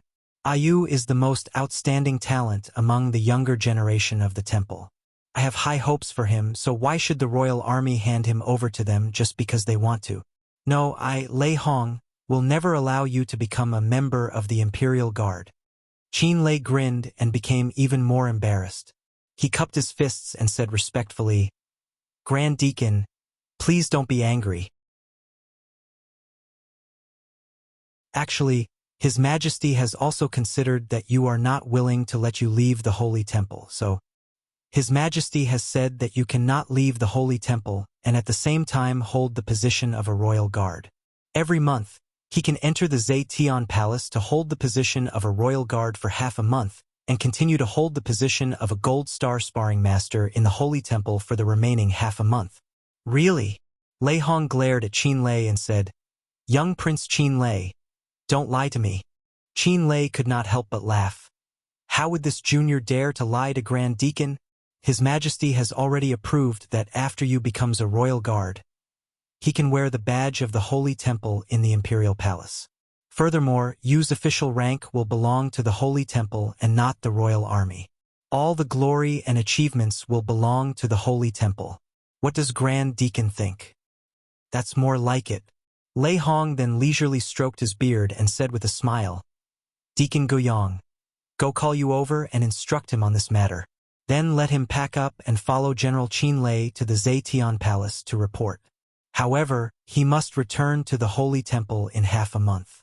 He is a member of the Holy Temple and must take root in the Holy Temple. If he is not willing to return, this old man will not have the face to look for His Majesty to ask for him. Guiyang held back his laughter and cupped his fists. Yes, Grand Deacon. Qin Lei respectfully stood to the side. The morning sun shone upon the waterside pavilion.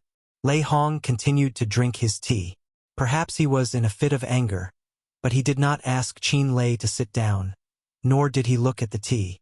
However, Qin Lei was a junior, so he did not mind. He held the lightning split blade and respectfully waited on the side. Lei Hong and Chu Chu were known as the two founding fathers of the empire. His fiery temper had always been famous throughout the world. Lei Hong did not dare to pluck the hair from the tiger's butt. Not long after, Lin Muyu, dressed in the white robes of the Holy Temple, appeared in the waterside pavilion corridor. His steps were steady as he respectfully smiled and said something to Guiyang. As he walked closer, he naturally understood what was about to happen. You. Lei Hong looked at him with a burning gaze, saying, Are you willing to join the Royal Guard? Guiyang said from the side, Once you join the Royal Guard, your identity will change. You will become a general under the emperor. This is a supreme honor, and you will directly obey the emperor's orders. This also means the Divine Marquis Residence and the Divine Might Battalion will not be able to do anything to you. Lin Muyu understood the good intentions of the two grandfathers. He cupped his fists and said, Lin Muyu is willing to follow the arrangements. Good. Lei Hong squinted his eyes and smiled. Becoming a royal guard is the dream of every cultivator in the world.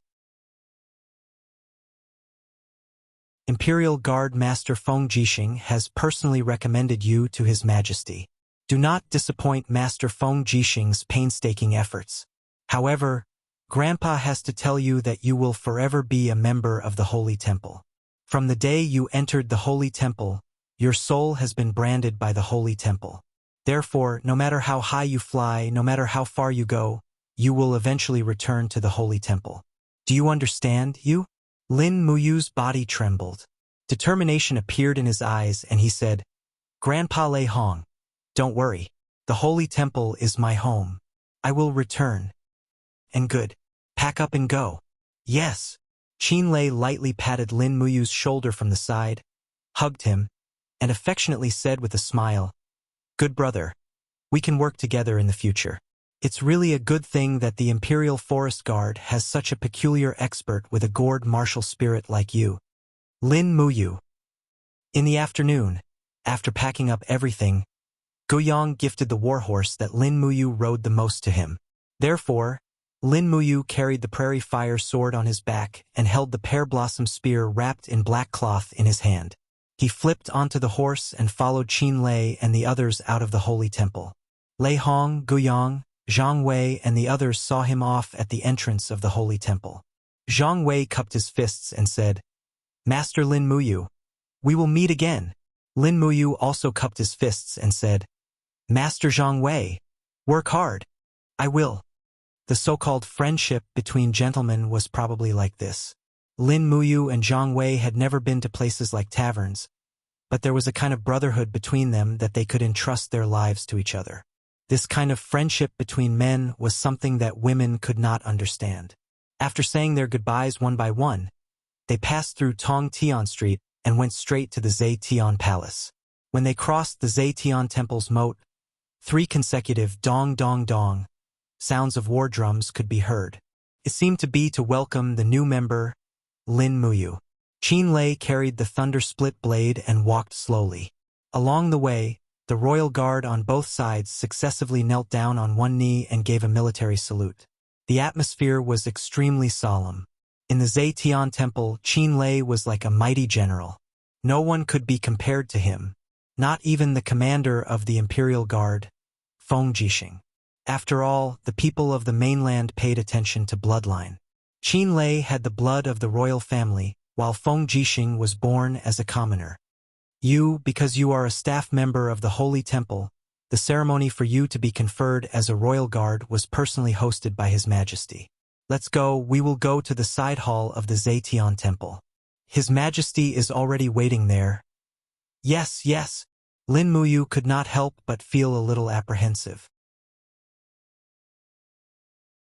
This was the second time he was meeting the Emperor Qingjin, right?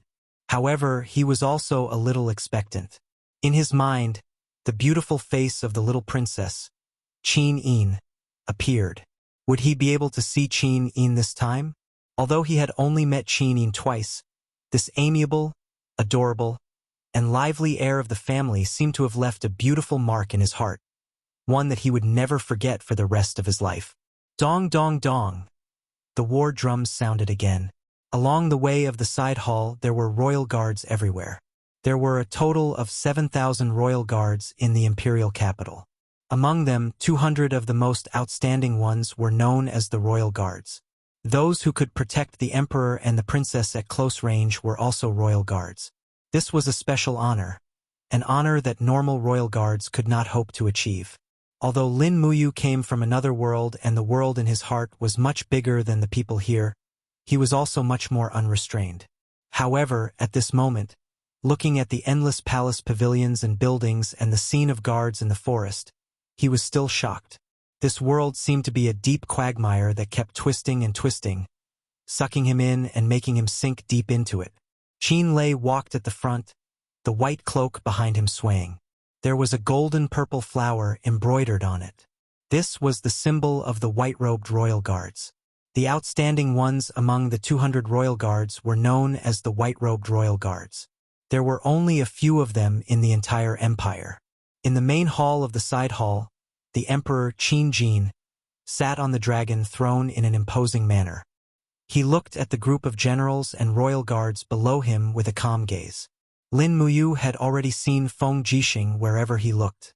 Big brother Feng Jixing's expression was very serious. The moment their eyes met, he grinned, causing Lin Muyu's anxious heart to calm down a lot. He knew that it did not matter how deep the waters in this Zetian palace were, because there were two brothers here. Qin Lei walked forward, cupped his fists and said, "Your Majesty, I have brought Lin Muyu here." Qin Jin nodded. "Announce the imperial edict."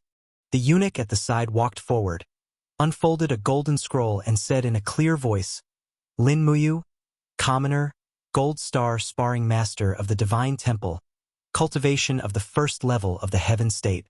Due to your meritorious service in protecting Her Highness Qin Yin in the dragon-seeking forest, you can be specially pardoned to join the royal guards and be bestowed with the title of third-class nobility. You will take up the position of sergeant in the royal guards and temporarily be listed as a member of the Tiger Guards. I hope that you will be able to serve the empire wholeheartedly in the future and be loyal to the Qin family." Qin Lei hinted with his gaze and said in a low voice, "Silly boy, hurry up and accept the imperial edict to express your gratitude." Lin Muyu was stunned. How would he know so much etiquette?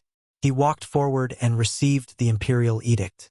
Then, he gave an empire's military salute to Qin Jin, who was on the throne, and said respectfully, "Lin Muyu swears to be loyal to the family and will never betray it." Logically speaking, after becoming a royal guard, one should have done 9 bows, but Lin Muyu did not do so. Instead, he bowed to the emperor in the manner of a soldier.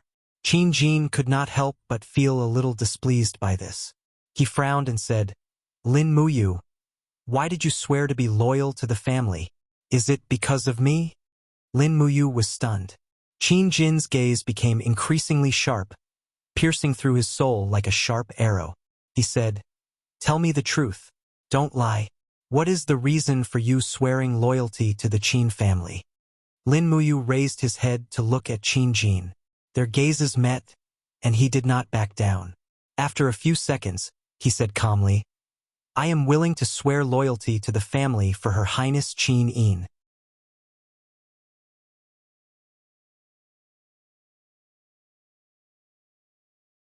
Chapter 107. When Lin Muyu said, "For Qin Yin," the group of generals was stunned. Many of them were already sweating on behalf of this silly boy. After all, the current emperor was still Qin Jin. However, he actually said that he was only loyal to the family for the sake of the next successor. This inevitably angered the emperor. Even Feng Jixing furrowed his brows and thought to himself, "Damn, this silly boy is going to stir up a hornet's nest. He's so honest." However, what everyone didn't expect was that Qin Jin wasn't angry at all. Instead, he stood up and held onto the emperor's sword. He smiled and said, "Well said. I'll remember this. For the sake of Her Highness Qin Yin, you must never betray the family." "Yes, Your Majesty." "All right, go." "Yes." Qin Lei secretly wiped his sweat and smiled as he said, "Rascal, let's go. Follow me to the Imperial Army's camp." "All right." After leaving the side hall, the group went straight to the Imperial Army's camp. The camp was inside the palace. Everyone leapt onto their horses and galloped away. Not long after, a building made of green bricks and tiles appeared in front of them. The Imperial Army's camp was far more luxurious than the Imperial Army's camp. In fact, a part of the palace's building had been split off to serve as the camp. The status of the Imperial Army in the capital was evident from this. The central tent was set up in the central hall. Qin Lei leapt off his horse and led Lin Muyu into the hall. From afar, he saw a familiar face walking towards them. It was Chu Huayin. You finally joined the Imperial Army." Chu Huayin laughed. Lin Muyu was a little embarrassed. Brother Chu, we're working together now. It's just that after joining the Imperial Army, I'm afraid that I won't be able to visit Sister Chu Yao much more often. That won't happen. Why? He was puzzled. Chu Huayin smiled mysteriously and said, because you've just joined the Imperial Army. Oh? Qin Lei laughed and sat on the general's seat. He said, head of the army, get the name list. Very quickly, a person dressed in official robes took out a file and said, head of the Imperial Army, please instruct me. Qin Lei stood up and said, Lin Muyu, squad leader of the Imperial Guards. His Majesty personally conferred him the title of Tiger Guard, since he has joined the Imperial Guards for less than 3 months, so he has been temporarily arranged to carry out missions in the inspection office. His military rank is Centurion, and he commands 100 Imperial Guards cavalry. Lin Muyu was stunned. He had no idea what Qin Lei was talking about. Chu Huayin smiled and patted his shoulder. Good lad, not bad. You managed to become a centurion of the Imperial Army after entering Zetian Palace. When I first entered, I started from the rank of corporal. Lin of Qin Lei, Lin Muyu Hoof, head of Lei. Chu Muyu smiled. Head. I see. Qin Lei held onto the hilt of his battle blade and said, you. There are a total of 204 people in the Imperial Guard, and they are divided into 3 types of positions. The first rank is the Dragon Guard, and there are a total of 70 people. They are dedicated to protecting His Majesty and Her Highness the Princess, but they must have been a member of the Imperial Guard for at least 3 years. The second rank is the Tiger Guard, and there are a total of 61 people. They are responsible for the safety and defense of the surroundings of Zetian Hall, and you are one of the Tiger Guards. Finally, the third is the Eagle Guard. They are responsible for patrolling the surroundings of the Imperial Army. You are a member of the Tiger Guard. Lastly, the third is the Eagle Guard. They are responsible for patrolling the surroundings of the Imperial Army and protecting the safety of the Imperial City. As for the inspection office, it's actually just an external department. It's responsible for patrolling the perimeter of the Zetian Hall and the defense of Tongtian Street every day. It's not a big deal, just maintaining public order. This is the only way to become a Dragon Guard. Look, Feng Jixing and I started out as Tiger Guards. Lin Muyu couldn't help but laugh. He cupped his fists and said, yes, I understand. That's good. Qin Lei sat down again and looked at the files on the table. He then raised his head and said, Chu Huayin, bring you to report to the inspection office. Help him collect 3 sets of armor for the Imperial Army while you are at it. Yes, General. Chu Huayin bowed respectfully. No matter how good his relationship with Qin Lei was, he always had to be respectful in the military camp. This was the rule. The military officer sent over 3 sets of armor. They were all the attire of the Imperial Army. However, Lin Muyu had special permission. Thus, he could only wear the Holy Temple's battle robe in the Imperial Palace. Come, put this on. Chu Huayin was like an elder brother as he personally embedded 2 military insignia on the collar of his armor. It was a silver military insignia with the image of a mighty tiger's head. It represented the Tiger Guard, and behind it were 3 silver stars. This was also the standard insignia of a centurion of the Empire. At this moment, Lin Muyu was already considered a mid-level general in the army. Let's go. Chu Huayin mounted his horse and looked at him meaningfully with a smile. He said, however, you must be very careful. The supervisor of the inspection office is Sir Bai Fan. You must be very careful when carrying out missions in the inspection office. You must not provoke Sir Bai Fan. Otherwise, he won't let you off easily. Ah? Lin Muyu was startled. He secretly thought that it was indeed not easy to mingle around. He thought that he would have nothing to do after entering Zetian Palace. He didn't expect that he would still have to fawn over his superiors here. Not far away, a group of Imperial Army guards wearing white robes galloped over. After they got closer, they all dismounted and stood in a row to salute Lin Muyu. The person in the lead said, I am Wei Chou. I have brought 9 brothers from the Imperial Army to report. Sir Lin Muyu, from now on you are our direct superior general. We will follow you to the inspection office to report. Wei Chou? Lin Muyu couldn't help but secretly rejoice. This Wei Chou looked upright and outspoken, and there was a heroic spirit between his brows. It was a gift from the heavens to have such subordinates. She nodded and said, "All right, let's set off now." Yes. Chu Huaying didn't send them off too far. He was on duty today and had to continue patrolling the palace. Thus, Lin Muyu and the others went to the inspection office on their own. The sound of horse hooves reverberated throughout the imperial city. At the outermost area of the Zetian Palace, there was a group of buildings that appeared to be of a simple and unadorned style. They looked exceptionally majestic, and there were 3 large words written on a horizontal board: Inspection Division. Lin Muyu held a document in her hand and led 10 Imperial Army guards in. She said to the guard, "The new Tiger Guard, Lin Muyu, has led 10 Imperial Army guards to await orders." A voice came from the hall. "So it's Lin Muyu who has graced the inspection office. Come in." "Yes." Lin Muyu lifted her battle robe and stepped over the high black threshold into the inspection office. She looked up and saw 2 rows of Imperial Army guards lined up on both sides with solemn expressions. At the end of the hall was a steel table, and a general with a long beard was sitting there. He looked up at Lin Muyu and said with a smile, "I've long heard of Lin Muyu's great name. It's an honor to see you with my own eyes today." Lin Muyu pays her respects to Lord Bai Fan. Lin Muyu was still very respectful. Bai Fan nodded and said, "Lin Muyu, our inspection office originally had a total of 5 teams. Including your team today, there will be 6 teams. Each team needs to carry out missions for 10 days every month. Your team will be responsible for patrolling Tongtian Street for the next 7 days. Do you understand?" "Yes." "All right." Bai Fan suddenly smiled and said, "I heard that you once saved Her Highness Qin Yin in the dragon-seeking forest?" "Yes." "Heh." Bai Fan stood up and cupped his hands with a smile. "It seems that Lord Lin Muyu is the savior of the future crown prince. This humble Bai Fan greets you."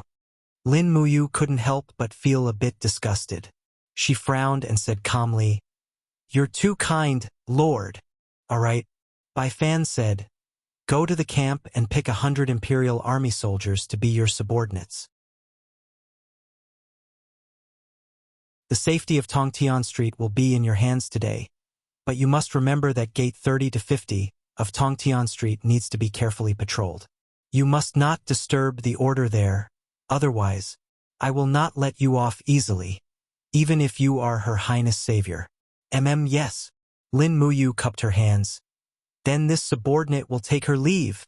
Go." After leaving the door, Wei Chou and the other Imperial Army guards followed closely behind. Lin Muyu frowned. What does Lord Bai Fan mean by Gate 30 to 50? What kind of people live there? Wei Chou spurred his horse to catch up with her and rode alongside Lin Muyu. He lowered his voice and said, "General, Gate 30 to 50 includes the largest gambling dens, brothels, orphanages, mints, nursing homes, and so on. It is the economic center of the entire empire. The wealth there is comparable to that of a country, but there are also all kinds of hidden struggles. As far as I know, the owners of the gambling dens and brothels are all familiar with Lord Bai Fan. So when we patrol there, no matter what we see, we just pretend not to see it." "Is that so?" Lin Muyu raised her eyebrows and said, "Then what's the use of us patrolling?" Wei Chou was startled and asked tentatively, "Is General not afraid that Lord Bai Fan will pursue this matter?" Lin Muyu laughed heartily and said in a heroic manner, "As the royal guards, we must be worthy of this pure white robe. How can we allow this robe to be stained with dirt? I, Lin Muyu, am a Virgo, a perfectionist. I can't tolerate even a speck of dust in my eyes." "Wei Chou, do you think I'm right?" Wei Chou was startled. He didn't quite understand what Virgo meant, but he still felt his blood boiling. He quickly cupped his hands and said, "If General is really doing this for the sake of the world, then no matter what happens, Wei Chou is willing to pledge his life to follow General." "Good." When they arrived at the Imperial Army's main camp, They selected 100 elites and 10 imperial army guards. These 110 people were Lin Muyu's personal forces. She led these 110 people out of Zetian Palace and slowly rode into Tongtian Street. Lin Muyu's white robe fluttered in the cool breeze, and she suddenly felt proud of herself. Tongtian Street was the economic core of the entire imperial capital. There were more than 2,000 portals in total. Therefore, they could only split their forces into 10 teams.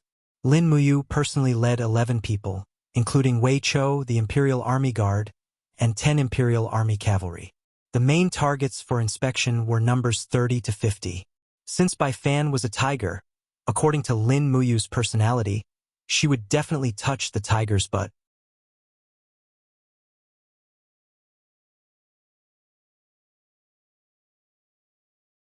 Chapter 108.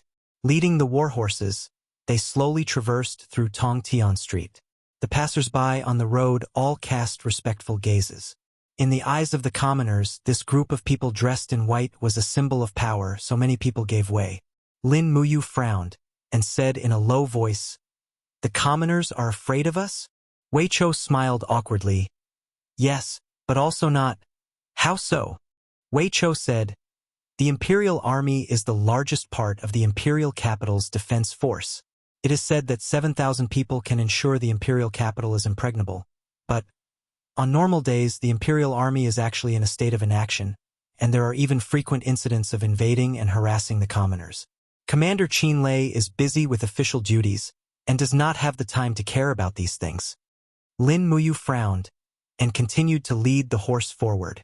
Shop after shop flashed past in front of them, and very soon they arrived in front of a house with white walls. The faint sound of a woman crying could be heard from inside. With a creak, the door opened, and a group of more than 30 women in ragged clothes walked out under the escort of guards. Each of their faces were ashen, and their eyes were lifeless. "Hurry up and leave, you lowly servant." A guard raised his hand and used the hilt of his sword to fiercely smash a woman's shoulder, causing her to stagger and fall to the ground.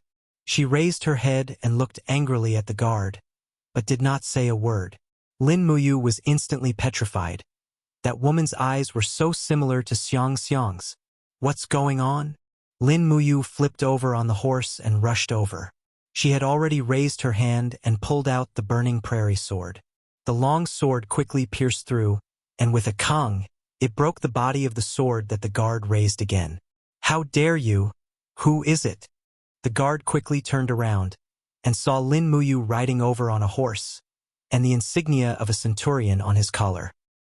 He hurriedly and respectfully said, "General, greetings to the general." "What's going on with these women?" Lin Muyu asked indifferently. The guard was startled and said, "General, this is the nursery hall. These women are naturally the camp concubines.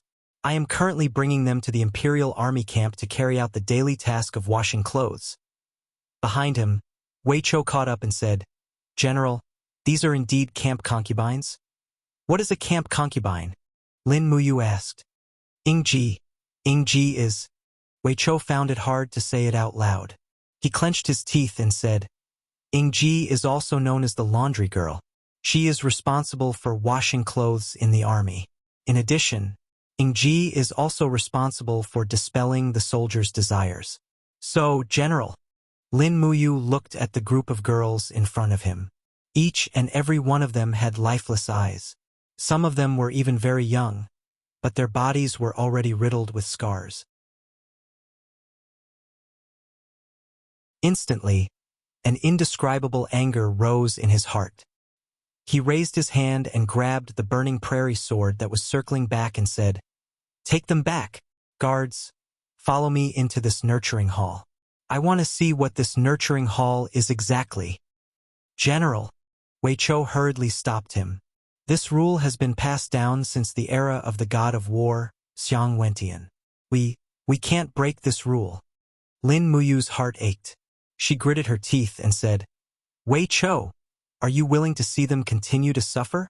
If you can't bear it, then follow me in." "Yes, General." 10 Imperial guards got on their horses and charged through the door of the nurturing hall. The dozens of guards inside the door didn't dare to resist when they saw the Imperial Guards. They all stood there dumbstruck. This was a large courtyard. Not far away, the miserable cries of young girls could be heard. Lin Muyu spurred her horse forward and directly knocked open the door of a room in the corner. She saw a fat body wriggling on top of a young girl's body. "Who is it?" Fatty turned around with a ruthless expression and shouted. "How dare you spoil my plans? You're courting death." He didn't even look at who it was. He grabbed a saber from the side and rushed over. His martial spirit appeared on the saber. This person's martial arts attainment wasn't low. Although he was fat, he was very agile. Lin Muyu flipped off her horse. She gently extended her sword and sucked the opponent's long saber. She quickly turned and retreated, bringing Fatty out of the room. The moment he was lured out of the room, Lin Muyu's entire body erupted with a wave of do qi. The burning prairie sword suddenly pressed down, bringing the fatty's body down. She then turned around and gave a roundhouse kick. The dense do qi wrapped around her combat boots, and with a pong, she kicked the back of the fatty's head. How could the fatty withstand such an attack under the influence of anger? His entire body flew up and crashed into the wall. The bluestone tiles scattered all over the floor. The fatty's protective Jinqi had completely shattered, and he had already fainted. The surrounding people stood there dumbfounded. Only a young guard muttered, "Lord Zhao's cultivation level is at the second firmament of the Earth realm. He was defeated in one strike. This Lord Imperial Guard is so powerful." Lin Muyu raised his head and looked into the room. The girl was sitting naked on the bed, crying in pain. He slowly walked back into the room. He raised his hand and pulled the white battle robe from behind him. He put it on the girl and said, "Don't cry. It's all over now." The girl suddenly tore off her battle robe and threw it on the ground. Her eyes were filled with despair. She looked at him with a pair of blood-red eyes and said, "Stop pretending. You soldiers are all beasts, all beasts." Lin Muyu stood there in a daze. He didn't explain anything. He turned around and closed the door. There was a commotion outside. Another group of guards rushed in. The leader wore the rank of a chiliarch.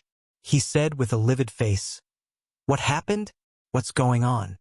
One of the guards said, "General Manjin, when Lord Zhao was opening a camp concubine, this royal guard suddenly barged in and knocked Lord Zhao out." "Humph." Manjin looked at Lin Muyu with a face full of rage. "Who are you? Do you know the rules? Attacking the nursery is the same as attacking the Empire's army. Do you, the Imperial Guard, understand? Can this place represent the Empire's army?" Lin Muyu raised his eyebrows. His body was covered with dense do qi and his martial soul was about to be unleashed. He looked at the group of soldiers in front of him and said through gritted teeth, "You guys treat women as tools to satisfy your lust and humiliate them. You guys don't treat humans as humans and trample on them like this. You guys are not fit to call yourselves soldiers of the Empire. The territory of the Great Qin Empire would have been destroyed if it was left to useless people like you to protect it. You. Manjin's face was full of anger. He could feel Lin Muyu's powerful fighting spirit. He knew that he was no match for this squad leader. He pulled out his sword and said, "Soldiers with spears, surround him. I don't care if he's from the Imperial Guard or some other army. I, Manjin, will send him to the military law office for hurting people in the nursery. Come on." The corner of Lin Muyu's mouth curled up, revealing a handsome smile. He actually took the initiative to provoke them. Behind him, there was a group of girls in disheveled clothes shivering in the room. These girls were collected from various places. Their only purpose was to use their bodies to please the Empire's army. "Go!" Manjin shouted. Immediately, a large group of soldiers with spears surrounded them. The men brought by Lin Muyu were not to be trifled with. Wei Chou pulled out his sword with a roar and swung it. He concentrated his true energy into the blade and turned it into a sword aura that swept through the crowd. In an instant, 7 or 8 spears were chopped off by him. As expected, none of the Imperial Guards were easy to deal with. The rest of the Imperial Guards also pulled out their swords. Some of them had already mounted their horses and were ready to charge. More and more soldiers poured into the room. The insignia on their shoulders indicated that they were from the Imperial Guards. Lin Muyu even recognized that Man Jin was a Chiliarch of the Imperial Guards. Wang Wang, lightly raising her finger, she controlled the burning prairie sword that was enveloped in flames. Ready to attack at any moment, Lin Muyu said indifferently, "General Man Jin, the commander of the Imperial Guards, Feng Jixing, is my big brother. I don't want to hurt the relationship between us. If you know what's good for you, immediately withdraw your men. Otherwise, don't blame me for being rude. After all, Man Jin was a Chiliarch. How could he endure such humiliation?" Waving his sword, he shouted, "What's the point of talking so much? Attack!" A group of soldiers with spears leveled their spears and charged in from all directions. Lin Muyu had a clear view of the situation. With a light wave of her left hand, the martial spirit gourd immediately condensed into the wall of the gourd. Dang, dang, dang. The spears of the Imperial army were repelled. Her right hand controlled the prairie fire sword to launch an attack. The blade of the sword transformed into a fiery rainbow that swept across. With a low roar, the fire dragon sword spirit instantly appeared. With a furious roar, it devoured a dozen of the spearmen. In the next moment, these people were already struggling to extinguish the flames while howling in pain. "Bastard!" Man Jin roared and slashed down with his sword with 3 streaks of light. His martial soul roar. There were no weak soldiers under a strong general. The moment Man Jin attacked, it was obvious that he was extraordinary. But Lin Muyu was stronger, much stronger. She swept her left arm across the horse's back and grabbed the shining pear blossom spear in her hand. With a light shake, the tip of the spear shook and collided with Man Jin's blade. Ding! The sound of the collision was very sharp. Man Jin felt a chill in his arm. Immediately after, he saw a beast soul appear on the pear blossom spear. It was the soul of the 11,000-year ice Qilin. Roar! The spear soul disappeared in a flash, and the ice Qilin's sharp claws swept across Man Jin's armor.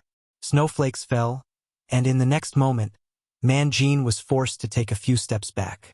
His face was filled with shock, and his entire body was frozen and numb. Frost crawled up his skin, and he instantly lost his ability to fight. After all, the difference between Earth Realm and Heaven Realm was too great, so he could not be blamed. Retreat, retreat! Man Jin's face was full of shock. The surrounding Imperial Guards also stopped. Everyone knew that, with this small number of soldiers, they could not do anything to this young Imperial Guard. The battle ended in less than 2 minutes. However, the blood on the ground was proof that this battle had happened. Wei Chou held his blood-stained sword and said with a grave expression, "General, we have offended the Imperial Guard's patrolling troops. We have already made a mistake. What should we do now?" Lin Muyu's gaze fell on the young girls imprisoned in the nursery. There were about 200 of them. He frowned and asked, "Wei Chou, if we leave now, what will happen to these women?" Wei Chou was stunned. He said, "They will continue to live the fate that they deserve. Then what will happen if I let them go? They will naturally be free, but General, I'm afraid you will be punished by military law." "Then let them go?" Lin Muyu sighed softly and said, "If there is any responsibility, I will bear it alone." "Yes, General." You're tuning in to the Journey of the Soul YouTube channel. Don't forget to subscribe and join us on this journey to catch the most captivating stories.